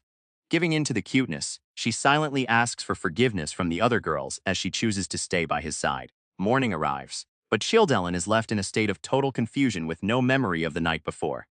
As Mika prepares him to join the others, she hints that the truth is necessary for his own dignity, leaving Ellen absolutely panicked about his forgotten actions. Time for a wardrobe change. Mika takes charge, insisting on dressing the reluctant child Ellen in a cute new outfit. While the clothes fit perfectly, Noah's heart sinks as he realizes the truth. If Ra and the others help make them, then everyone already knows his embarrassing secret. Welcome to the dining hall, where the cuteness overload begins. Ellen is immediately swarmed by the girls, who can't get enough of his adorable new look. While Hez bewildered by the sudden wave of kindness and attention, some of the girls are already thinking of ways to play with this tiny version of their master. Is this the start of a dream or a nightmare? Ellen finds himself at the center of a chaotic storm of affection as the girls compete for his attention, each trying to lure him back to their own rooms. While the situation looks like a harem fantasy, Ellen is far from relaxed. He's sweating in panic, remembering the strict rotation schedule and the pact the girls made to keep things fair. A cruel twist of fate. Eri reveals the shocking truth. Noah's adorable child form is actually part of a calculated scheme to ensure the girls can keep doting on him. While Eri frames it as a way to provide job security and extract knowledge, Ellen is left in total despair, realizing his holy sword has been biologically sealed for the next 2 months. A 2-month sentence as a child? Ellen is in a total panic, wondering if the girls already approved this arrangement and cursing Sylphie for the scheme. However, he quickly realizes he needs to change his perspective to survive. Remembering that Shotas can get away with slightly naughty requests to older girls, he decides to fight back with his own logic. With a determined objection, Ellen decides hell, just ask the girls to carry him around. Ellen attempts to turn his predicament into a profit by playing the cute child card, hoping to be pampered by the girls, but the result is far more intense than he anticipated. Overwhelmed by a sudden, suffocating wave of motherly affection, Noah finds himself trembling in the face of their eagerness. As they fight for the chance to carry him, he can't help but wonder. Is this genuine kindness, or is it a twisted form of payback for his past mistakes? Cast into the body of a child, Ellen finds himself torn between the weight of his responsibilities and the sweetness of his new reality. Though he vows to regain his original form and his manly functions for the sake of his people, he is helplessly succumbing to the intoxicating bliss of being pampered by Mika. Life as a kid is surprisingly rewarding. A few days have passed since Noah's transformation, and he's quickly realizing the perks of being a Shota. While Avon focuses on expanding their business into new product fields, Ellen is completely cast aside his shame, discovering that this new appearance allows him to be as clingy as he wants. It seems the mind really does follow the body when it comes to wanting affection. Who knew a child's perspective could be so profitable? Ellen proposes a clever recycling system for their glass bottles, suggesting they offer discounts to customers who return empties to keep production costs low. Impressed by his business acumen, Avon quickly agrees to the plan and prepares to coordinate with Avon and the others to make it happen. A secret network right under his nose. Ellen discovers Word on the Wind, a magical communication system that allows the girls to coordinate instantly. While Hez impressed by the convenience, he quickly realizes the downside. Since he can't use magic, Hez completely shut out. Now, the boss is left wondering if his subordinates are using their private channel to badmouth him. Time for some fun. Once the business reports are wrapped up and field command is handed over, Ellen reveals that the new entertainment he requested is finally complete. With the work out of the way, the energetic little boss is more than ready to get everyone together and try it out. Time for some fun. Ellen tells the girls to change into casual clothes and meet him in his room. But behind that innocent child's face lies a hidden obsession. He recalls his previous life, where the burden of caring for his sister Yuna forced him to walk the path of righteousness. He had even studied law and physics just to find a loophole to see panties without committing a crime, viewing it as a mystery as vast as the universe itself. Now, however, the world is about to change. The ultimate game of darkness has arrived. Ellen reveals his master plan, Twister. He reasons that by joining the game, the players are essentially consenting to accidental body contact and glimpses. As he plots his mischievous move, he remembers his previous life, where his sister Mizuki-chan loved the game so much that she made him play over and over, usually ending with her winning and landing right on top of him. The ultimate strategy for a shota. Ellen is absolutely buzzing with excitement. Knowing his cute appearance lets him get closer to the girls than ever before. He explains the rules of Twister matching limbs to colors and holding the pose while Avon finds the game surprisingly gentle. But for Noah, this isn't just a game, it's a once-in-a-lifetime chance to enjoy some lucky perv moments. The game of darkness has officially begun. Sylphie finds herself in a precarious position, blushing as she asks for patience, while Ellen is completely captivated by her alluring look and her chinadress. Talk about a lucky break. As they get tangled up in the game, Ellen finds himself facetocious with Mika. While she bashfully apologizes for the improper position, Ellen is completely overwhelmed by her explosive curves. Ellen is riding high on excitement, wondering what lucky encounter comes next. However, his joy is short-lived when Mika uses her spider legs to easily maintain her position. Outraged by this unfair advantage and the fact that it blocks his view, Ellen screams that having extra legs is cheating. After a quick bicker about being stingy, the group decides to reset the board and start the next round. A sudden shift in mood. Ellen finds himself supporting Avon, trying to be the reliable master while internally screaming in confusion. As he tells her to lean on him, Avon tries to insist she's fine thanks to her restoration ability, leaving Ellen completely flustered by the proximity. A sudden surge of anxiety hits Ellen as he worries about smelling sweaty in such close proximity. But before he can overthink it, Avon gazes at him with affection and pulls him into a tight, tender embrace, simply whispering, "Cute." Ellen is left completely stunned by the sudden display of warmth. Game over? Not so fast. While Ellen argues with Avon about who actually fell first, he's suddenly struck by Kui's overwhelming intensity. She's treating this simple game like a professional martial arts match. As they tangle further, Ellen finds himself mesmerized by the gorilla girl's lean and beautiful muscles, just as the next command forces him into an even tougher position. Right hand on blue. But that's easier said than done. As Ellen attempts to follow the rules, he finds himself dangerously close to Kui, whose intense effort in the game only adds to the suffocating tension. While the other girls watch with amusement, Ellen is left completely overwhelmed by the proximity. "Wait, that's wrong. Even if it's to win, that's cowardly, Noah," Kui shouts, her face red with embarrassment as she sentences him to a ridiculous 30,000 laps around the abbey. While Ellen accepts his role as a demon and secretly plans to use regeneration to survive the ordeal, Rin looks on with a playful glint in her eye, admitting she knows exactly how this game is played. Time for a little demonstration. With a mischievous grin, Rin reveals her secret weapon, a provocative guaranteed win strategy that leaves Ellen completely stunned and speechless. And she's not stopping there, she's already preparing another surprise. Victory is hers. Rin celebrates her win, calling Ellen a weakling, while he desperately tries to maintain his dignity. Between Naris' playful jabs and the sheer intensity of the game, Ellen is left exhausted, reflecting on why this game is so addictive for men everywhere. Lost in a sudden bizarre fantasy, Ellen imagines a peaceful life in heaven with a sleeping son by his side. However, the dream is cut short when Rin's voice pulls him back to the real world. As she asks for a moment of his time, a bewildered Ellen wonders if she's actually approaching him about work. A quiet moment of connection. As Rin and Ellen lean in close to study a map, the chaotic energy of the Twister game fades into a gentle warmth. For Rin, this simple, everyday closeness feels refreshing, almost like talking to a classmate, and she realizes she treasures these peaceful, ordinary moments just as much as the more exciting ones. A quiet moment turns bold. Rin suddenly pushes Ellen back, leaning in close with a possessive gaze and commanding him not to look away. Completely overwhelmed and flustered, Ellen can only stammer an apology. But before the tension can break, they are caught red-handed by a shouting voice. "Did you really get tired from just that?" Sheen teases, leaving Ellen flustered while the others comment on his restoration abilities. Quickly shifting gears to avoid further embarrassment, they turn their attention to the map to discuss their next job, searching for groundwater in Rayas Forest. Questions Rhines why they need to search for it when elves can simply create water with magic. But Ellen clarifies that Lee just any ordinary groundwater. A hot spring? Now we're talking. Upon learning that the groundwater is actually geothermally heated, Noah's mind immediately races toward luxury. He envisions a grand Cyprus-style bath and a full-blown Super Cento, wearing a grin so predictable that the girls can't help but call it disgusting. A sudden, degenerate realization strikes. As Ellen envisions himself in a child's body, he realizes that this form could be the perfect cover to sneak into the women's bath, a second chance at a childhood dream. Recalling the tragedy of being forced into the men's bath in his hiatus, Ellen is ecstatic that his current body might finally grant him access to the women's bath. He's already imagining an infinite excavation arc to build the ultimate spring, but Mika quickly puts a stop to his delusions, telling him to just keep playing Reversi. With Avon praising Noel's skill in building, Ellen is left devastated, feeling as though he's just received a dismissal notice from his own project.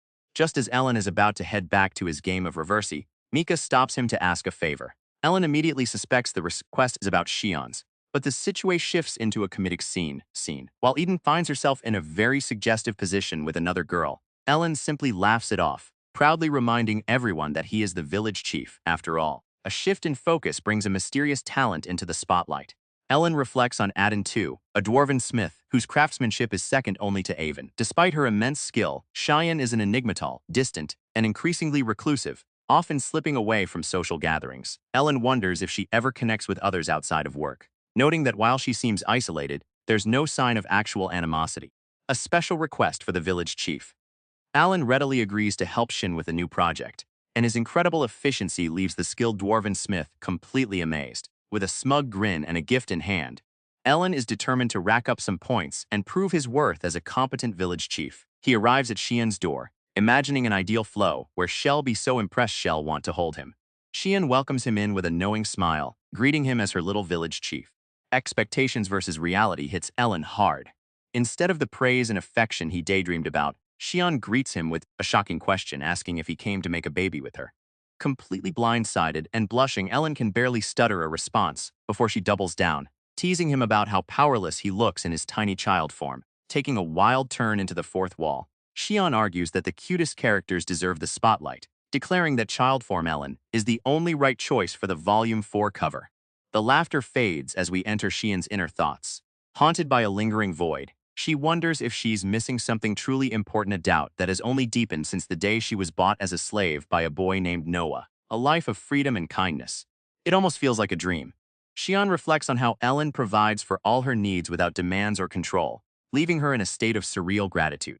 The art of the forge requires absolute precision. By entering a systemed state, Xian sacrifices raw strength to master the delicate deformation caused by temperature changes in a workshop that would be a dream for any dwarf. She has everything she needs to devote herself to her craft, and yet she still feels that something is missing. A lingering sense of detachment haunts Adin too, making her wonder if she truly deserves the happiness she's found. But her introspection is cut short when Ellen arrives at her door. Switching gears instantly, she greets him with a bold, provocative joke, even as she secretly worries if he's actually there to scold her for her work.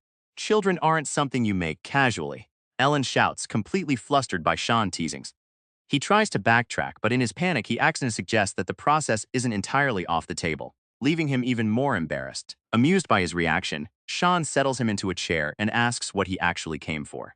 Nervous, Ellen begins to explain. This might sound odd, but cutting straight to the chase, Ellen asks Xian if she's finding life at the monastery boring, caught completely off guard. Xian can only stare in silence, adjusting her glasses as she admits she never expected such a question. A little bit of teasing aside, Xian admits that while the monastery is a paradise for any craftsman, she still can't shake this lingering void.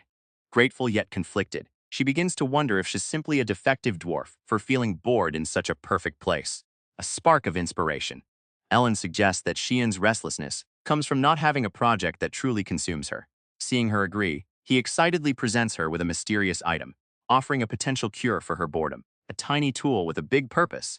Ellen reveals that the mysterious object is actually a simple microscope. Xian examines the device, noting its straightforward construction, while Ellen proudly explains that it was crafted by Avon, ensuring its solid build quality. Curiosity finally wins. Ellen insists that Xian take a look through the device, and as she inspects the brass and glass, she is deeply impressed by Avon's flawless craftsmanship.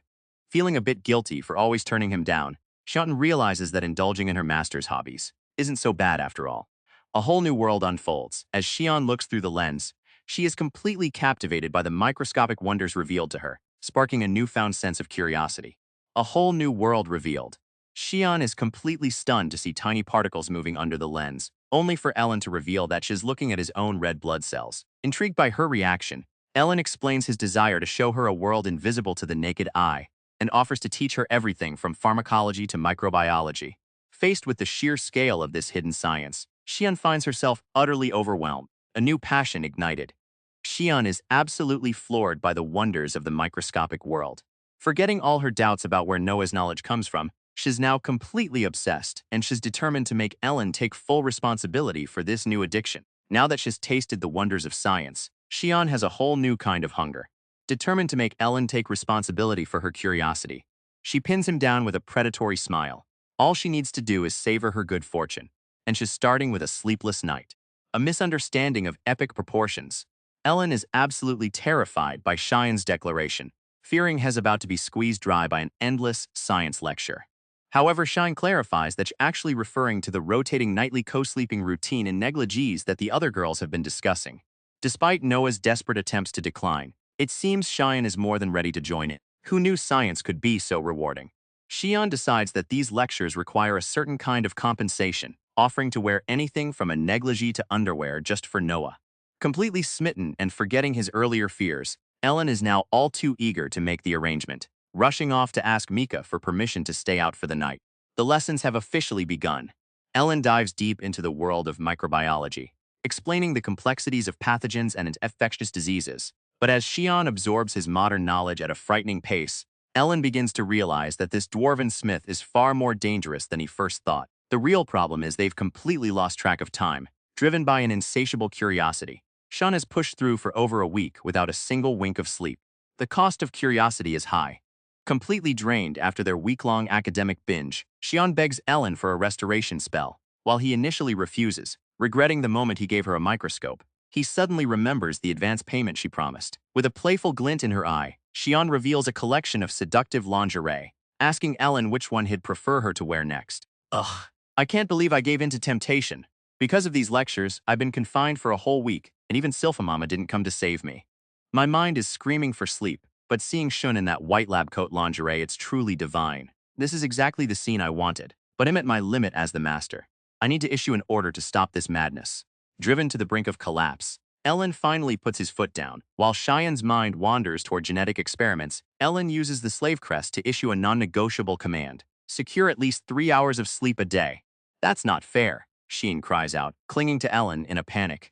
While Ellen acknowledges her burning passion for research and her desire to prove her worth, he reveals a surprising truth. It was actually Avon who asked him to look after her and ensure she received the restoration spell, a gentle reminder of a friend's care. Ellen explains that since Avon provided the microscope and asked him to look after her, Xian's health must come first to avoid making Avon sad. Overwhelmed by this unexpected kindness, Xian can no longer resist, her eyes filling with tears as she finally accepts the need for rest. A hard lesson learned from a past life. Xian finally relents, apologizing for her narrow-mindedness. Ellen explains that he simply doesn't want the village to turn into a black company because of her obsession, deciding to restrict the use of restoration spells to emergent sleep. As he looks at her, Ellen reflects on his previous life as a corporate drone, knowing reflects on his previous life as a corporate collapse. Even all too well Fizukalo pushing oneself in enough rest. Even wondering if Mizuki-chan is getting enough rest. The tables have turned. Now that Xian has accepted the need for rest, she's determined to make sure Ellen does the same, pulling him into a suffocatingly tight hug. As she reminds him that the next lecture awaits, she reflects on the fact that she no longer belongs only to her self-realization that makes her devotion even more intense, leaving a completely flustered Ellen speechless. Finally, a moment of peace. Ellen drifts towards sleep, savoring Xian's warmth, though Hes far too exhausted to even enjoy the view. But just as Hes about to pass out, the door bursts open. Avon arrives with a sudden announcement. The Demon Lord of Lust herself is calling for him. Talk about a surprise visit. The Demon Lord of Lust herself suddenly appears, offering a sleepy and seductive apology for dropping by so unexpectedly. A desperate request from a powerful lord. Kyubichan reveals the reason for her sudden visit, pleading with Ellen to lend his strength to examine a mysterious illness, leaving him completely stunned. No time for sleep. The Demon Lord of Lust declares it a total emergency, and demands that Ellen come with her right now. Poor Noah, who was just about to succumb to exhaustion, finds it incredibly hard to move, as Hez excitedly dragged out of bed by Mira. Welcome to the Red Light District, a sleepless city of dazzling splendor where desires simply melt away. But beneath the glamour, the shadow of death looms. Kyubi-chan arrives to check on Chihaya, who appears to be the one suffering from the mysterious illness. A heartbreaking farewell in the city of desire. Chihaya describes the cruel disease that plagues courtesans, a slow and painful descent toward death.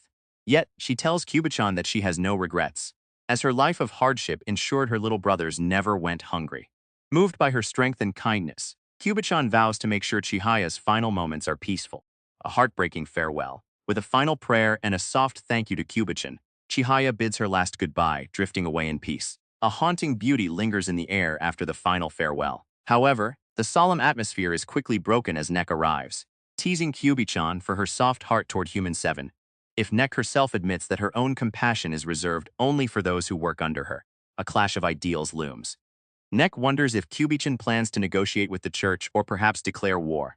While the church forbids healing magic for those they deem tainted like the courtesans and refuses to yield to a demon lord, Kyubi-chan knows the situation is far more complex than simple rules. Calm down, Kyubi-chan. You're getting a bit too heated. Nek clings to her, teasingly acknowledging that while a war might sound exciting, it's better to stay composed. She reminds the demon lord that there is still someone they can rely on, a human who might just be able to turn this entire desperate situation around. Enter the man of the hour. Ellen finally triggers his growth skill, trading his youthful look for a sharp lab coat and glasses. Convinced that this intellectual makeover makes him infallible and irresistible, he's ready to tackle the crisis with absolute confidence. Talk about a total fail. Ellen thought his new look would be an instant hit, but instead of admiration, he's met with a wall of cold indifference. As the girls turn their backs on him, a confused Ellen is left wondering why his intellect over 9,000 look isn't working. Talk about a blow to the ego. While the world is facing an emergency summoning of the Demon Lord of Lust, Sylphie and Ku are too busy arguing over which one of them is stuck escorting Ellen to the red light district hall while treating him like some gross burden right to his face. A desperate excuse. Mika tries to dodge her duty by claiming she might accidentally drop Ellen with her wind. A claim that leaves Ellen absolutely baffled given her heritage. With Mika successfully passing the buck, a miserable Ku is left to handle the transportation, while Ellen can only lament the awkwardness of his sudden adult transformation. With the plan finally set, Ellen arranges for Mika and Ku to escort him to the red light district, deciding to bring Xian along for a special lecture, while they hide within Kui's shadow. While the rest of the group stays behind to manage the hot spring, Ellen is privately struggling, feeling his mental state hit its absolute limit after a week of sleeplessness. That was a close call. While she played it cool in front of everyone, Sylphie is secretly reeling. Having grown accustomed to the small and cute version of Noah, his sudden shift back into a mature adult has completely shattered her emotional defenses. Who knew a lab coat could be this effective? Sylphie is absolutely floored by Noah's handsome adult appearance, even if she'd rather die than admit it out loud. It turns out, she wasn't the only one struggling. Sylphie realizes that every girl in the room was secretly shaken by Noah's sudden glow-up, admitting that his looks were simply unfair. However, with the Demon Lord of Lust summoning underway, she refuses to let her feminine instincts take over, fearing that Ellen would be disappointed in her. Feeling a bit guilty, she offers a small apology to Ku for leaving her to handle the escort duty. Heart racing and face flushing, Sylphie finds it nearly impossible to focus. Carrying the handsome Ellen in her arms is a dangerous Gamon's skipped beat, and he might just plummet from the sky. Desperate to stay professional, she tells herself to empty her mind as they proceed in a heavy, awkward silence. Taking a quick detour into metacommentary, Ellen explains the concept of a jobber, the character destined to lose just to show off an opponent's strength. However, the mood shifts instantly when he teases Ari, asking if she's fallen for him, leaving the goddess completely flustered and confused. Wait, I didn't mean it like that. Ellen frantically tries to backtrack, admitting that he actually enjoys their little chats. But for Ari, that's all the proof she needs. With a mischievous smile, she concludes that Ellen is head over heels in love with her. Quickly pivoting from the romantic tension, Ellen takes charge of the conversation. After a brief outburst from Ari, he confidently declares that the upcoming Red Light District arc is his time to shine using his restoration ability. Even as Ari teases him by calling him Mr. Jobber, Ellen remains focused on the drama, arguing that solving everything immediately would be boring. With wild excitement, he presents his ideal hype scenario. A sequence where Xian first develops a specialized antibiotic, and Ellen steps in as the ultimate savior to heal the most severe cases. In other words, he's planning his own grand entrance. Behold the savior Ellen plan, in Noah's wildest imagination, has the ultimate hero who steps in when Dr. Sheen can't handle the job, leaving the girls completely smitten while even Ari admits she can't compete with his sheer level of delusion. Ari can't help but tease Noah, calling him a completely uncute idiot who is beyond saving. But as Noah's connection to the goddess network cuts out, the conversation takes a serious turn. Shion steps in to clarify a grim reality. While the disease in the red light district presents an opportunity to investigate its cause, the church strictly forbids the use of healing magic on the courtesans. The reality of this world is far more sinister than Ellen imagined. He realizes the church maintains its massive influence by monopolizing healing magic, treating it as a vested interest rather than an act of mercy. With the Empire secretly wanting to spread these powers to the common people, the two superpowers are locked in a fierce political struggle. Ellen quickly understands the danger he's in. If he reveals his restoration skill, he could either be executed as a political pawn, but things are different now. Ellen is under the protection of the demon lord of Lusta third power that belongs to neither the church nor the empire. And besides, he still has Sean, confidence restored. While Ellen admits he's more of a theoretical prodigy than a practical researcher, Shion has spent a sleepless week absorbing knowledge and pushing their microscope to its absolute limits. With Shion's medical breakthroughs now in his arsenal, Ellen feels his preparations for the red light district are finally perfect. Everything is going to be just fine. A noble goal with a questionable twist. Ellen decides to keep his restoration skill as a last resort, focusing instead on saving patients through medicine. Shion is on board, but her mind quickly wanders to the perks of medical examinations. As she gets overly excited and worrying about her underwear, Ellen is left feeling both disturbed and slightly terrified by her enthusiasm. Time for a medical masterclass. Ellen breaks down the symptoms reported by Kuo, concluding that the disease is syphilis. He explains that the only way to fight it is with antibiotics, specifically penicillin, and quickly outlines the production process for Shion, who catches on immediately. With the plan set, Shion decides to take the lead on the mild cases, keeping Noah's powerful restoration as a secret trump card. But while Shion is full of energy, Ellen is completely drained. Noticing his mental fatigue, she tells him it's time to rest, leaving Ellen to wonder if dwarves are just built differently. A well-deserved break. Shion gently guides the exhausted Ellen to sleep, apologizing for keeping him up so long. With a reassuring look, she promises to wake him the moment they reach the red light district. Talk about a heart-fluttering moment. Ellen is completely thrown off by Shine's sudden Eichmann move, leaving him blushing and flustered. He thinks the excitement will keep him awake, but his exhaustion wins fast asleep in just 3 seconds. At that moment, however, he had no idea what was coming next. A deep sleep indeed. Ellen is completely knocked out, lost in a dream of boobs while Sean watches him with a mischievous smile. Little does he know, this nap is about to turn into a week-long slumber, leaving him completely sidelined for the entire red light district arc.